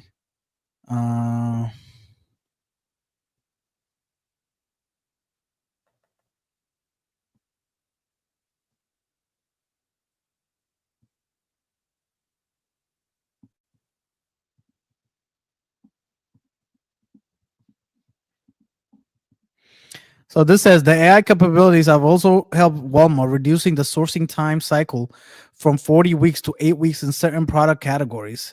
So what that means is, like, if they want to place an order for toothbrush or whatever, it used to take 40 weeks, I guess. Now it's reduced down to 8 weeks. It says, according to him, instead of extracting information from various sources and dropping it onto an Excel sheet, this is what an analyst does, guys. If you're an analyst or if you're in procurement, whatever, this is what you do. You're a planner, this and that. That job is gone. I mean, these softwares, HJam. What happened? What happened? Oh my God, brother. What happened? Bro, it's over. I missed it. I was trying to talk to you. All right, read this. Okay. So we're talking about this lady named Leah Ann Russell, Chief Information Officer at BNY. Bank in New York, Mellon. I know them. Yeah. I interviewed with them. They ain't got job for you no more, big dog. They don't need you no more. Don't even worry about it. Read this right there. That's the most about 100 digital employees. They're on wait, this is digital, like fake people? Terms of report to a human AI agent. Design, managing. This is just a transition period. Bro, this is that we have 100 computers. That's what we're talking about. No, I mean, yes, but it's an AI agent, but it's its own identity. Yeah. But so you're like, hey, AI agent 1, AI agent 2, AI, whatever. They might start naming these motherfuckers. So my computer here, my phone, it's gonna start up 8 o'clock in the morning. Let me log in. It's got its own login, and then it's gonna be managed. What's there to manage at that point? What is the role of this thing? Like, what is it? It has 100 digital employees. My understanding, digital employee would be like let's say in manufacturing, where it says mixer 1, mixer 3, and then there's a problem with mixer 2. Now this is an actual digital employee. It's not going to be doing like accounting meetings and whatnot, Yes. That's what it's doing. Look at this. It says one digital engineer. Yo. No, engineer is a very broad term. Okay, but look at it. It's a computer engineer. Code-based vulnerabilities and can write fixes for local computer problems. I mean, that's a level job. That's a job, bro. No, that's not that's a whole job, bro. That's an entry level thing. That's a TikToker, 100%. No, this is a tech job, bro. You debug the stuff, like you in the background, like the IT department at BNY. You sitting there bugging like, oh, this bug happened. No, this guy, the software is gonna go through the system, find the bug, and fixes the bug. Yeah. bro. Somebody's gonna post this thing up on TikTok. You know, remember a couple years back. Oh, I got a job in tech. I got a job in tech.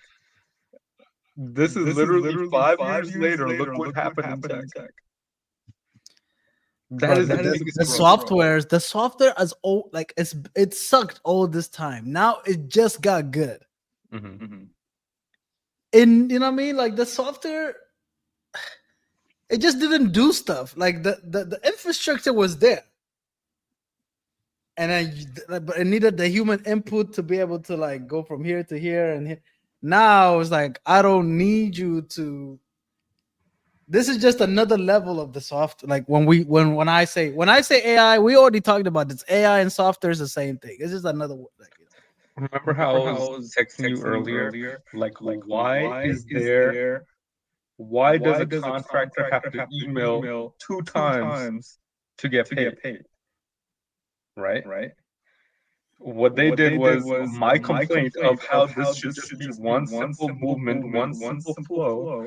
They connected it, they glued that shit together. They glued everything together, ironed it out, and gave us one cohesive process.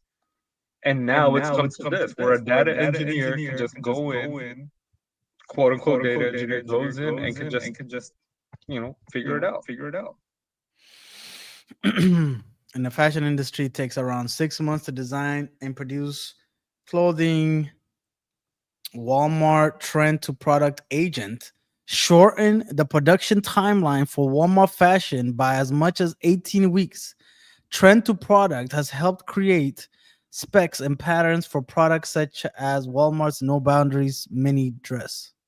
Literally, ChatGPT actually sucks compared to this, which I think is true AI.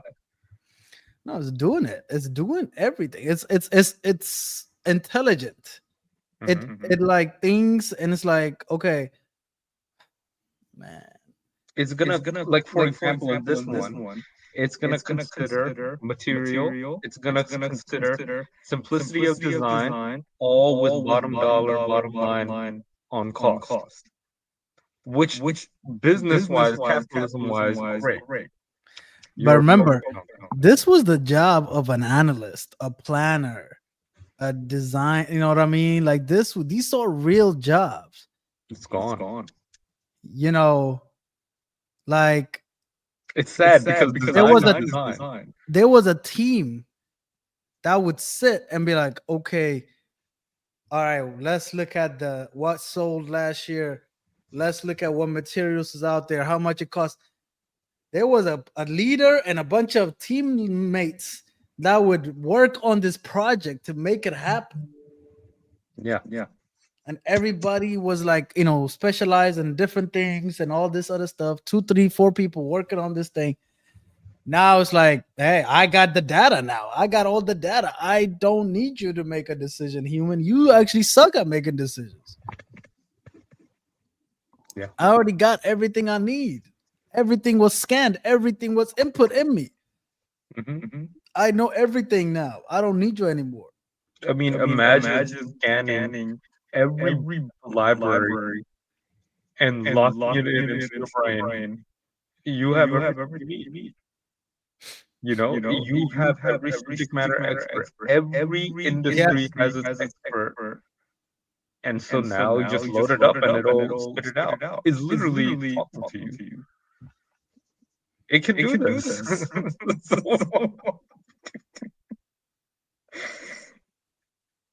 I mean, that's what they're saying. Like look, AI is a force multiplier. That many jobs, but it's gonna really suck out the whole resource of the area. I understand criticism. AI is a force multiplier that will lift productivity across all lines of business. That's not true. That's a lie. Yeah. It's not a lie. It's not a multiple. It's an eliminator. It's not a multiplier. You know how we talk about how life is boring now? Imagine how much more boring it will be. Bro, people are gonna be depressed. There's gonna be no income. Like, what are you gonna do? It's not a multiplier, man. That's lie. That's a lie. Yeah.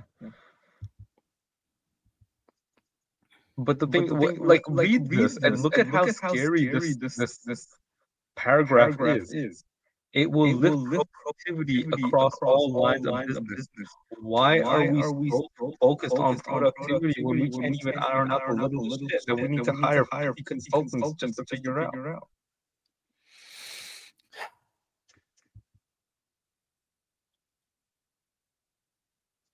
It's a scary thought behind this.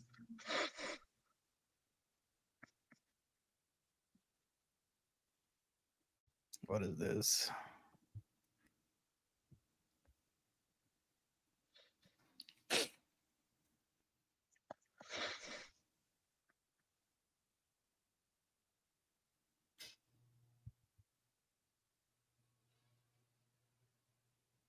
I think this boom that they're talking about, I understand how it is artificial because I saw something on TikTok about OpenAI, and they're doing all these deals with, let's say, like Oracle, Samsung in there. We'll have all these companies, but they're feeding off of each other.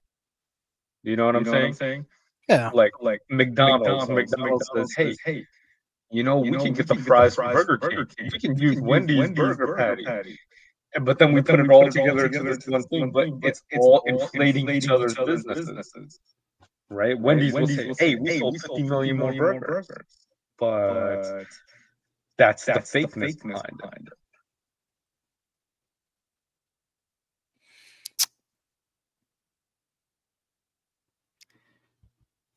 Like AI isn't even accurate. I put like a bunch of things out on the table. Just actually like 3 days ago.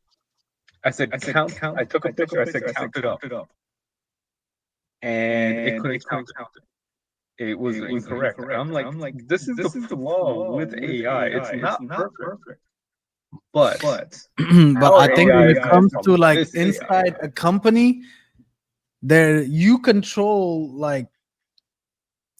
what move it makes. You say, okay, for you to create a purchase order, you click here, you click that, you click this, you click that, you click this, and then you email it to like that is that can get that 100% accuracy. There's no 100%. This is like when you see those videos out of China about the manufacturing, the robotics that they have.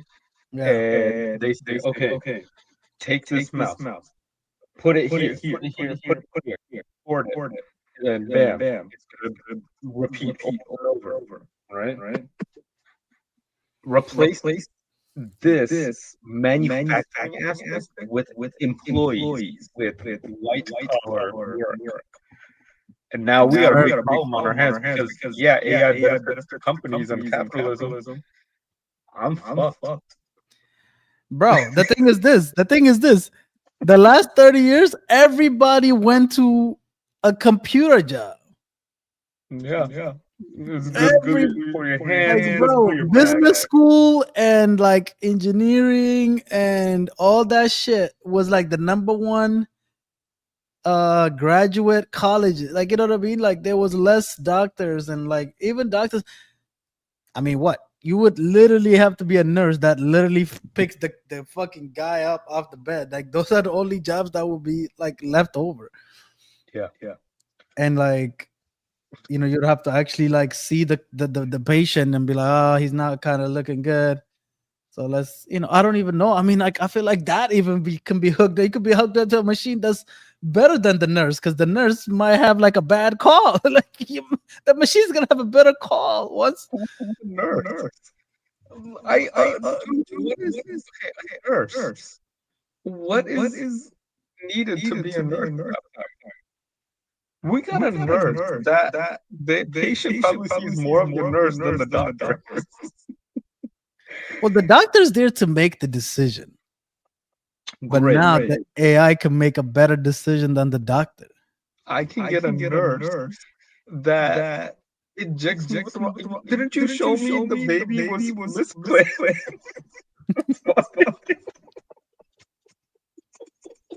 Yo. The baby was black. Yeah. That's the nurse. That's the nurse. Wrong, baby. Georgia. Oh my God, bruh. Bruh. This has gotta be the saddest thing I've ever heard in my life. Yeah.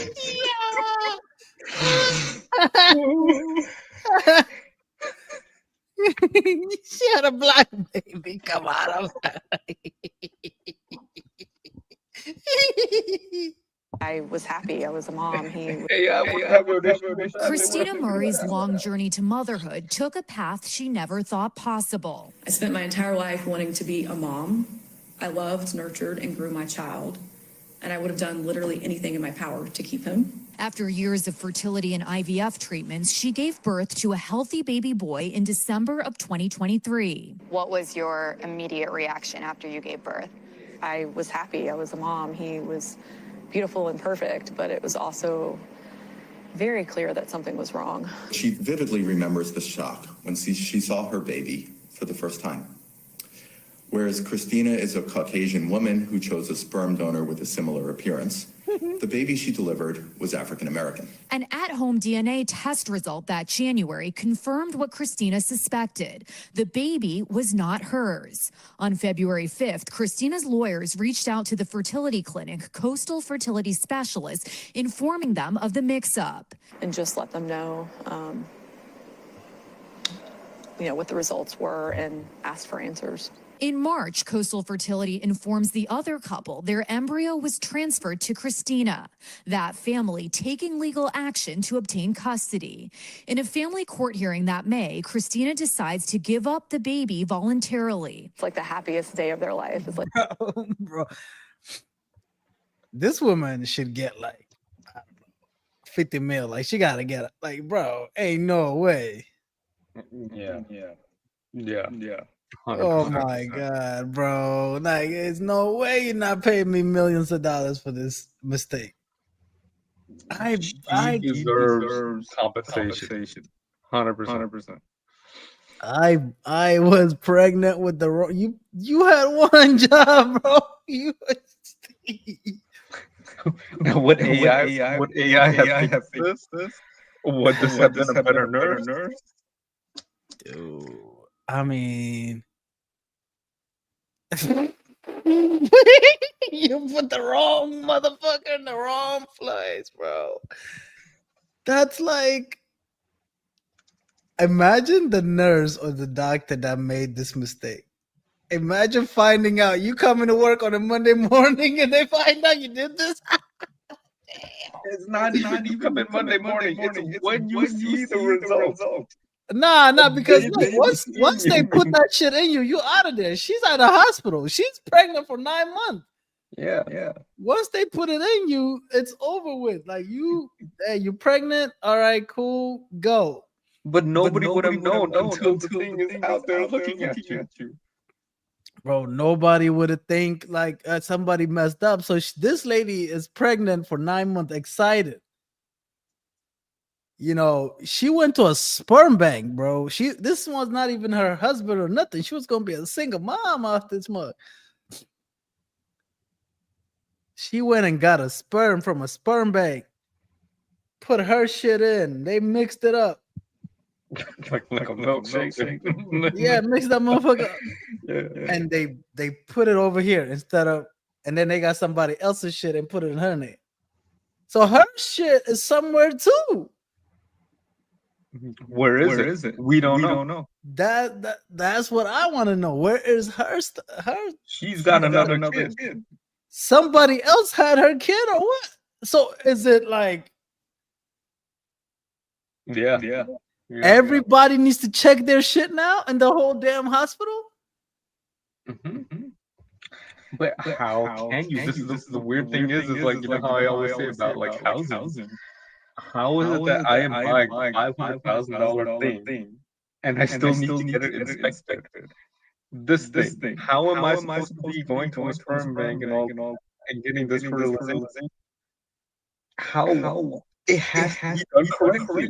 Like who's checking this? Are we having educated people who are working on this? Bro, you know, like when you go to like a doctor's office, they ask you 7 times, like name, birthday, like every single time. That's like a thing. That's to double check to make sure they're treating the right person. So they're not mixing up your chart and you get in the whole situation. That's the whole point of that. What has there been like medical mix-ups where they would let's say amputate the left hand instead of the right hand? Bro. Dog. Google medical mishaps. Let's go.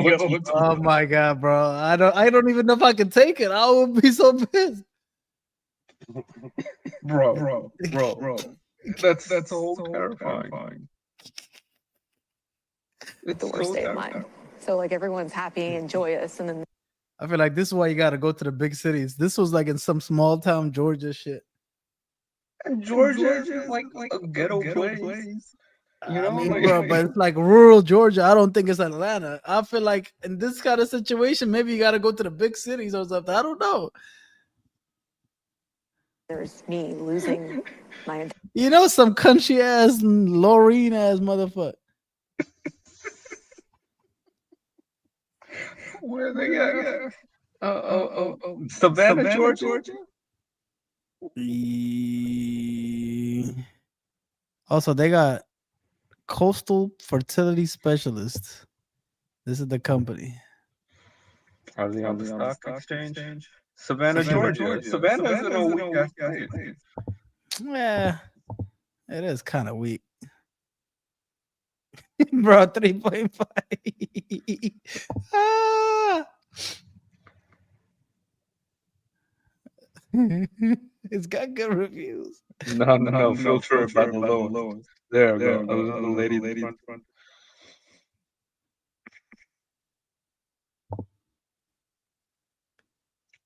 Nurse perform.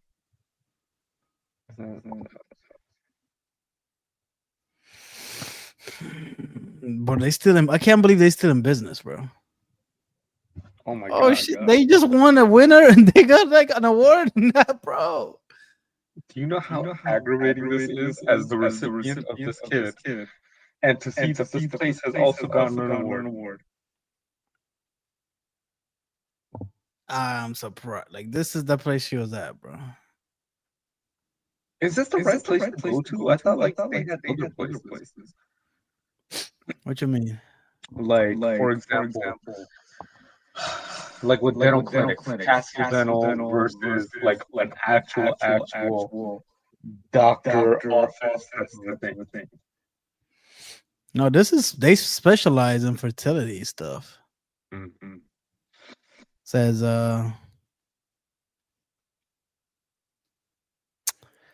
infertility treatment including IVF, ovulation induction, the use of frozen embryo. I think that's what she was.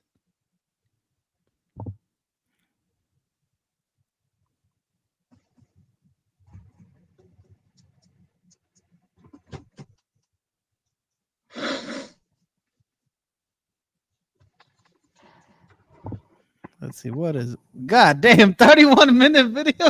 God damn. Go through the whole process. What is IVF? You ever looked into this? You know, this is a big thing. Huge.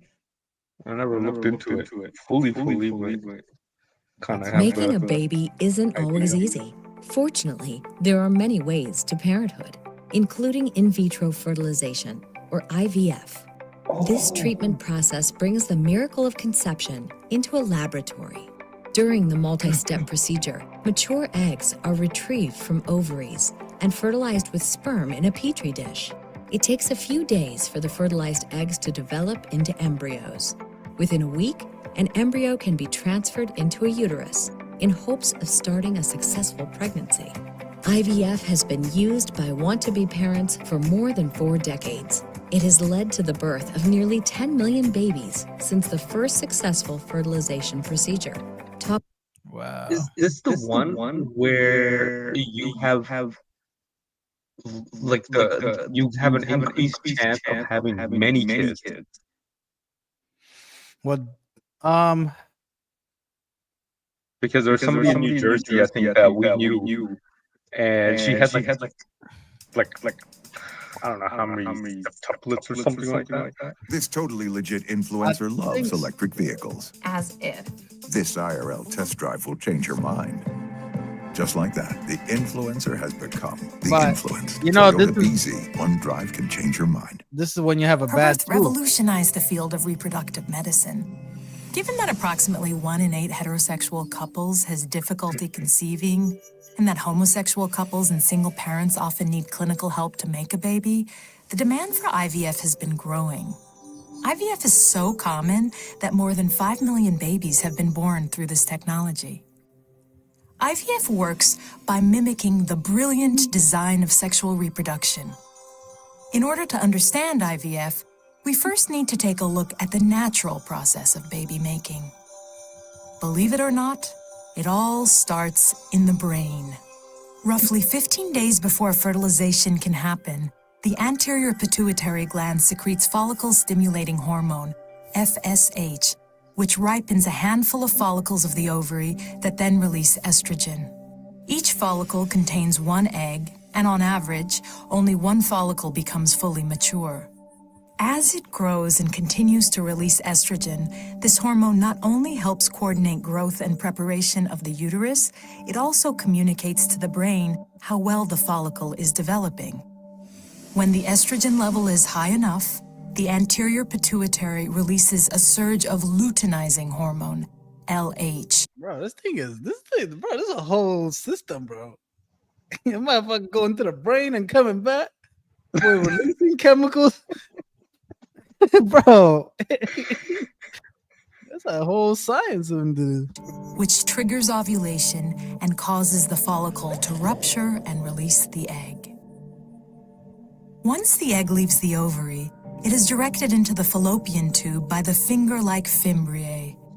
Fallopian tube. That's the problem. If you got fucked up fallopian tube. It's like you know, the gas, the fuel pumping. Yes, bro. If the fallopian tube is messed up, that's when a motherfucker, it's not gonna work. If the egg is not fertilized by sperm within 24 hours, the unfertilized egg will die, and the entire system will reset itself, preparing to create a new egg and uterine lining the following month. The egg is the largest cell in the body and is protected by a thick extracellular shell of sugar and protein called the zona pellucida. The zona thwarts the entry and fusion of more than 1 sperm, the smallest cell in the body. It takes a man 2 to 3 months to make sperm, and the process constantly renews. Each ejaculation during sexual intercourse releases more than 100 million sperm, but only 100 or so will ultimately make it to the proximity of the egg, and only 1 will successfully penetrate through the armor of the zona pellucida. Upon successful fertilization, the zygote immediately begins developing into an embryo and takes about 3 days to reach the uterus. There, it requires another 3 or so days to implant firmly. One. Millions get up in there, bro. Millions are released. Bruh, millions are released and there only 1 has to make it through. That alone warrants my respect. You know what I mean? Wow. That's why you're special that you're here, bro. Yeah. That's what I'm saying. Special to be for you to come for us to be out here no matter what. Even the homeless guy needs to watch this video. Like, yo, you're special. You feeling good about yourself, bro. You're like, damn. We forgot. If it was another guy, bruh. If I lost the fight, I wouldn't be here, bro. If I lost, it would have been like another version of me. You might have been a female or what, yeah. And everything has to align, bro. You know, she has to be ovulating. You know what I mean? You know, it's only ovulation time pregnancy happens. That's only a few window amount of time every month. They gotta be fucking at the right time. I gotta get the right paid in there. We gotta get the car has to be right. Everything had to line up for this moment to exist. Yeah, that's why it's so special. Human pregnancy is special, bro. I mean, I never really It's kind of wild, huh?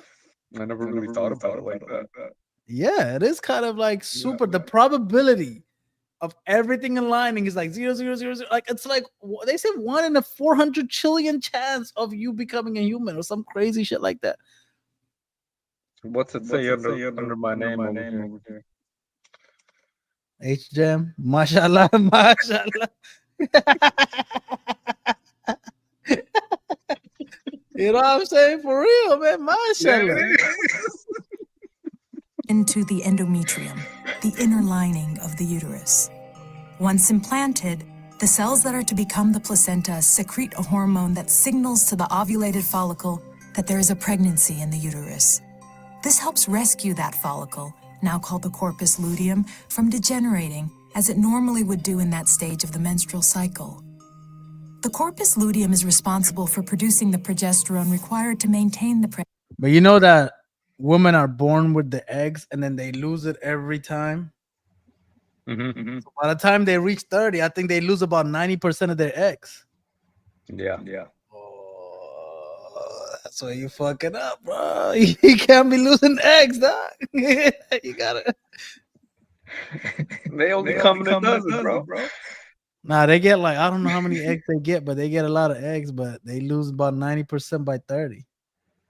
Gotta open them up, check if they're cracked or not. Yeah, you know, you gotta put that motherfucker on the light bulb and shit. Pregnancy That's until crazy. 6 to 7 weeks of gestation, when the placenta develops and takes over until the baby is born approximately 40 weeks later. Now, how do you make a baby in a lab? In patients undergoing IVF, FSH is administered at levels that are higher than naturally occurring to cause a controlled overstimulation of the ovaries so that they ultimately produce multiple eggs. The eggs are then retrieved just before ovulation would occur, while the woman is under anesthesia through an aspirating needle that is guided by Damn, you saw that?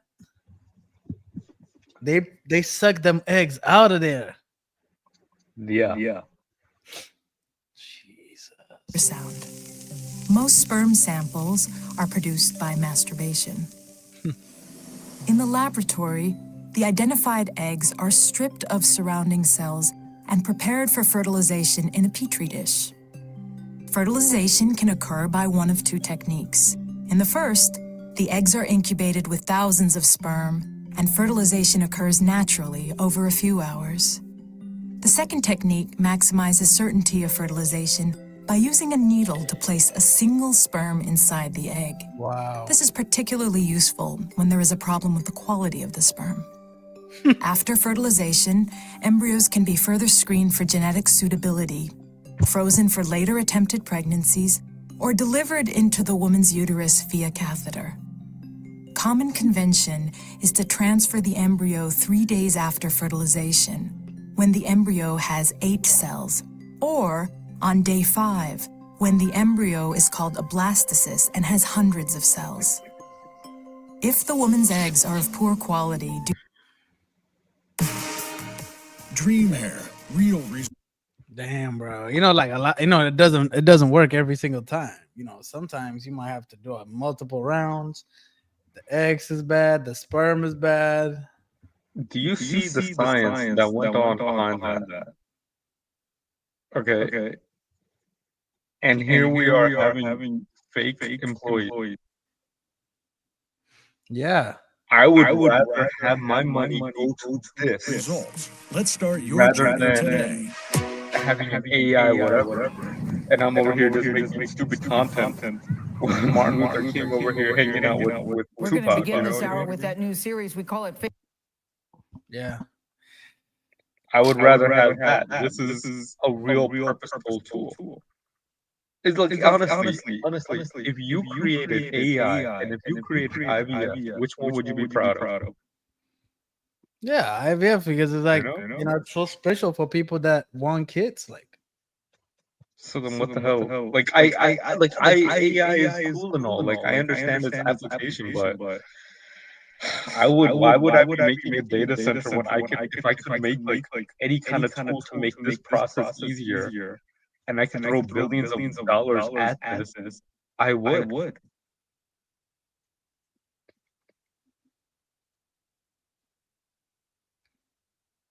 Facing fertility, where we explore reproductive hurdles and giving voice to the many women and men who suffer in silence with infertility.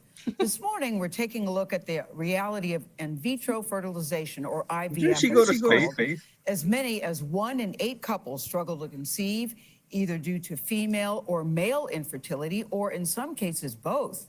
Nikki Batiste talks with one couple who are 4 years into their IVF journey. Damn, 4 years? That's crazy.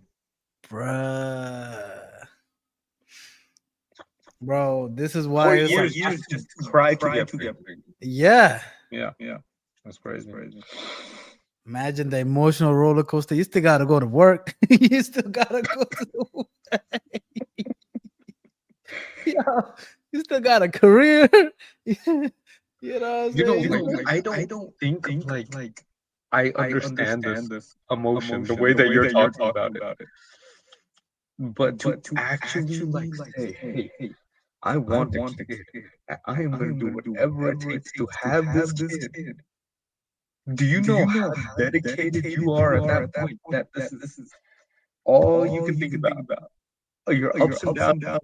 I don't understand that feeling. And it's not even just it's the money too. It's not cheap. It's How much is it? tens of thousands.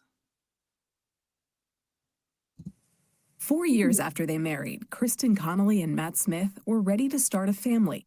But after a year I guarantee you it's gonna be him that's gonna be the problem. They're not gonna make her be the problem. He got bad sperm. Watch. of trying to conceive without success, the then 34-year-old saw a fertility doctor. What did they find when they tested your sperm? All of the most important factors were pretty low or just didn't hit the normal range. Told you. Sperm bad. Bad sperm. No. He didn't say that. No, he said all low. She asking him, listen. The then 34-year-old saw a fertility doctor. What did they find when they tested your sperm? All of the your most sperm, important okay. factors were pretty low or just didn't hit the normal range. Matt had corrective surgery, but 6 months later, they faced another hurdle. Kristen's egg count was lower than expected. I was actually diagnosed with diminished ovarian reserve. So in 2020, they turned to in vitro fertilization, or IVF. The process required weeks of blood draws, ultrasounds, and at-home hormone shots to stimulate egg growth. Mature eggs were then retrieved, fertilized with sperm in a lab, and monitored to see if they grew into embryos, which the couple then had genetically tested for viability. After 4 rounds of IVF, Kristen and Matt got their first viable embryo and their first chance at pregnancy.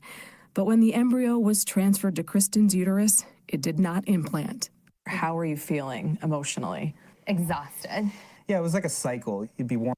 So that part. 4 tries just to get a good embryo.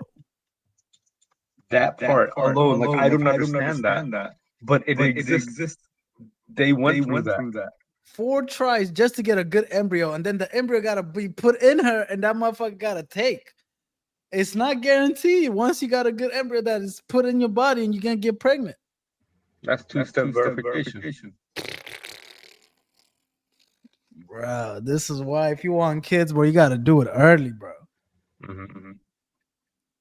And I think for the man, you're supposed to be eating healthy and shit. I think your diet matters too. I don't know. Worn out, then you get frustrated. They decided to try an egg donor. It's such a big decision. Was it a difficult one? Oh yeah, what are people gonna say about it if they find out that we used a donor egg?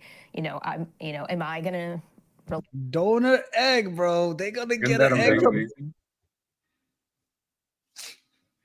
Bro, we're like, Frankenstein this thing now. It's amazing, man. Why don't you just adapt at this point, right?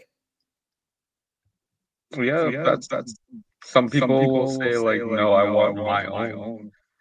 But it's not yours at this point. If you get an egg from somebody else, Yeah, it's not yours. it's not technically yours. And that's a really neat. So you just want to feel pregnant, like you want to go through pregnancy? Is that what it is? Because at this point, it ain't your DNA.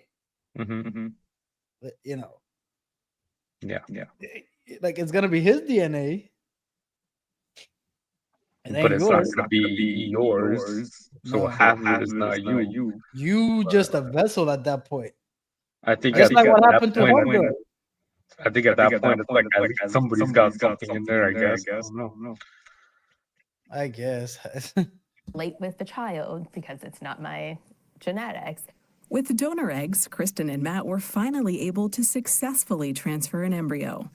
But 7 weeks later, I woke up in the middle of the night and knew I was miscarrying. Miscarriage.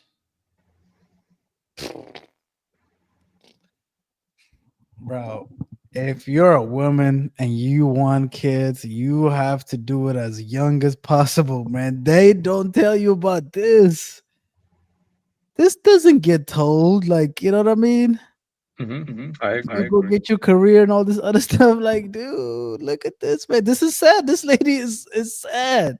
their next 2 embryo transfers also ended in miscarriages. I think that was 3 miscarriages. Bro, this can break up the marriage. a hard pill. You know, when you get married in a Christian church, I think you say like, even if y'all can't have kids, y'all still supposed to stay married. I think it's in the vow. I think it's, you know, the standard vow. To swallow that. Scribe is how 4 million people turn processes into step-by-step guides. The hardest part of any job.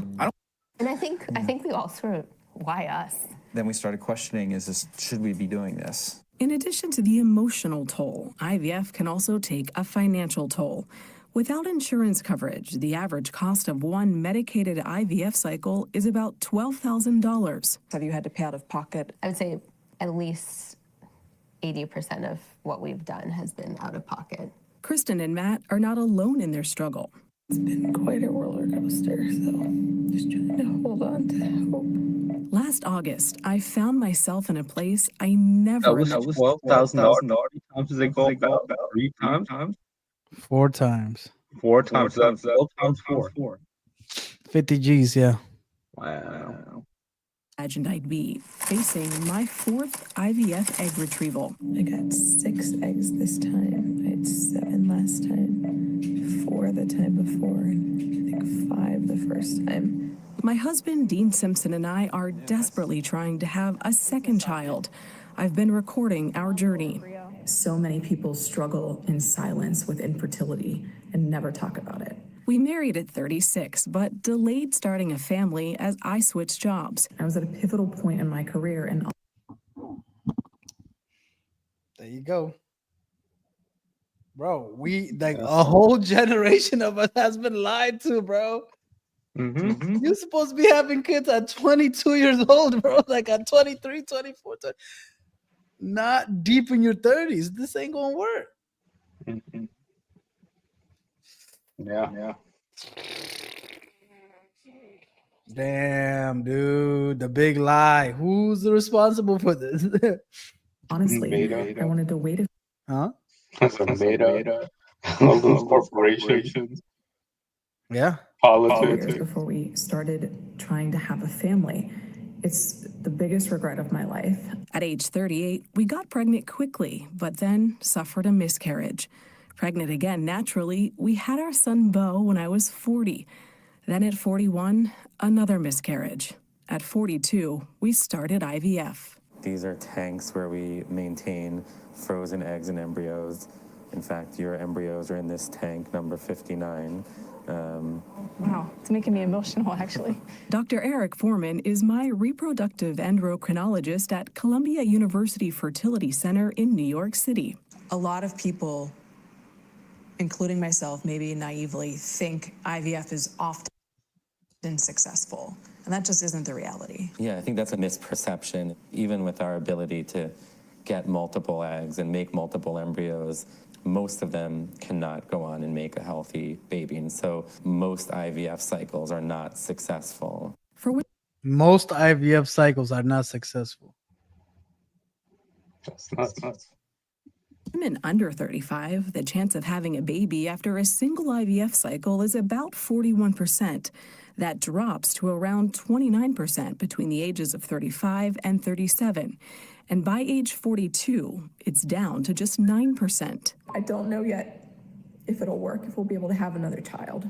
Secondary infertility is very difficult and shouldn't be minimized. For some women or couples, even more difficult because they really want to give their child a sibling. But I think it's a different type of experience, at least, knowing that it's possible. After 4 rounds of IVF and genetic testing, we had just one viable embryo, which my husband and I transferred in November.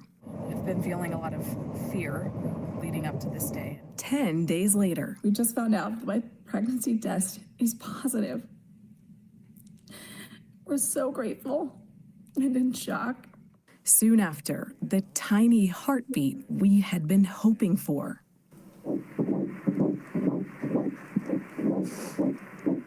Yeah, so this will eventually, hopefully, be the nursery. Kristen and Matt say they will keep trying. I have one embryo for Kristen Holly.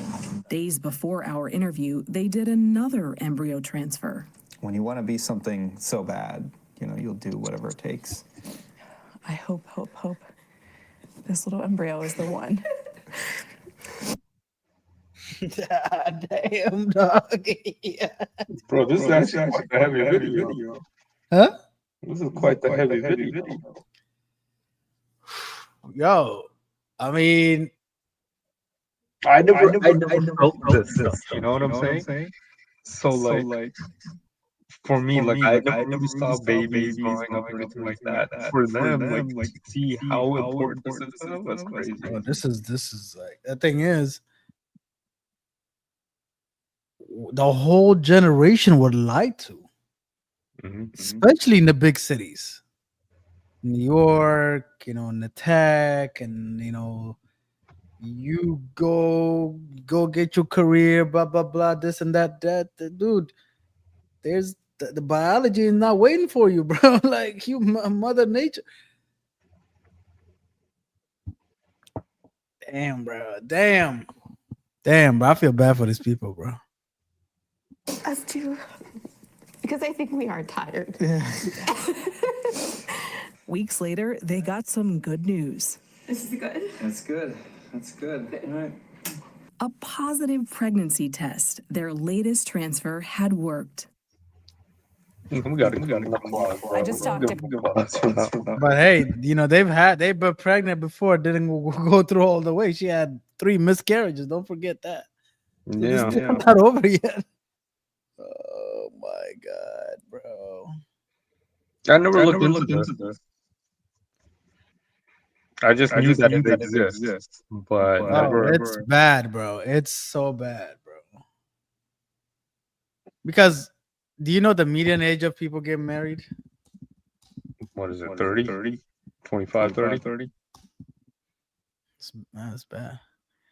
Yeah, 28.4 for women and 30 for men. Yeah. So, yo, by the time you get to trying to start having kids, you're deep in your 30s. And it's worse, I think, in the UK and stuff. This is why they're not having as many kids. 32 for women, or 31 for women, 32 for men. But if I put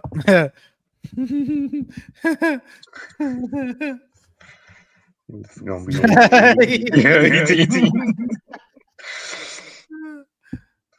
yeah. I mean, like 24, but this is even better for you. God damn, bro.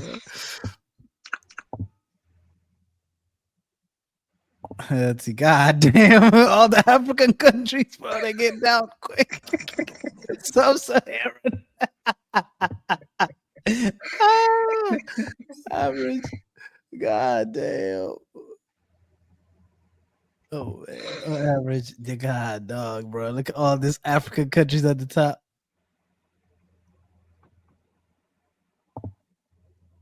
And then what's the worst one? Mauritius? Oh, this is just Africa. Okay, gotcha. Americas. Colombia 18. Jesus. Chile. Oh, Chile. Jesus. You're not making babies, bro. But look at this. I'm surprised. But I think they do get they be having kids and then getting married later, these countries though. So you do have to consider that. A lot of the Latin countries. Lifestyle in Chile. Huh? Isn't there a different lifestyle in Chile? Like more mountainous? Yeah, let's see over Not that here. that makes a difference. South Korea. That's why they're not having no kids, bro. Well, what's going on with Afghanistan up there? Nepal, Afghanistan.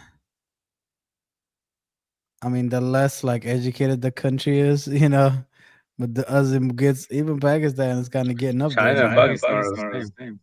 Yeah. Europe. Oh god, this is bad, bro. Look, the best one is 26. Oh shit, god damn. God damn, bro. This is why they're having no kids. Australia. Yeah. Go back up. No, that's not a fair thing. Papua. About. Europe is screwed. I mean, this is why you really need immigration because nobody's having kids.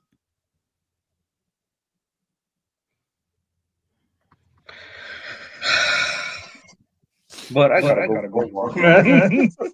All right, yeah, we're done, man. God, this was we started off with data centers and pivoted. I think the biggest pivot of a lifetime that we just did. Well, I don't know how we got here because of this lady. We got here because of AI, and I brought this lady up. Yeah. Yeah. About nurses and you know being on top of your shit.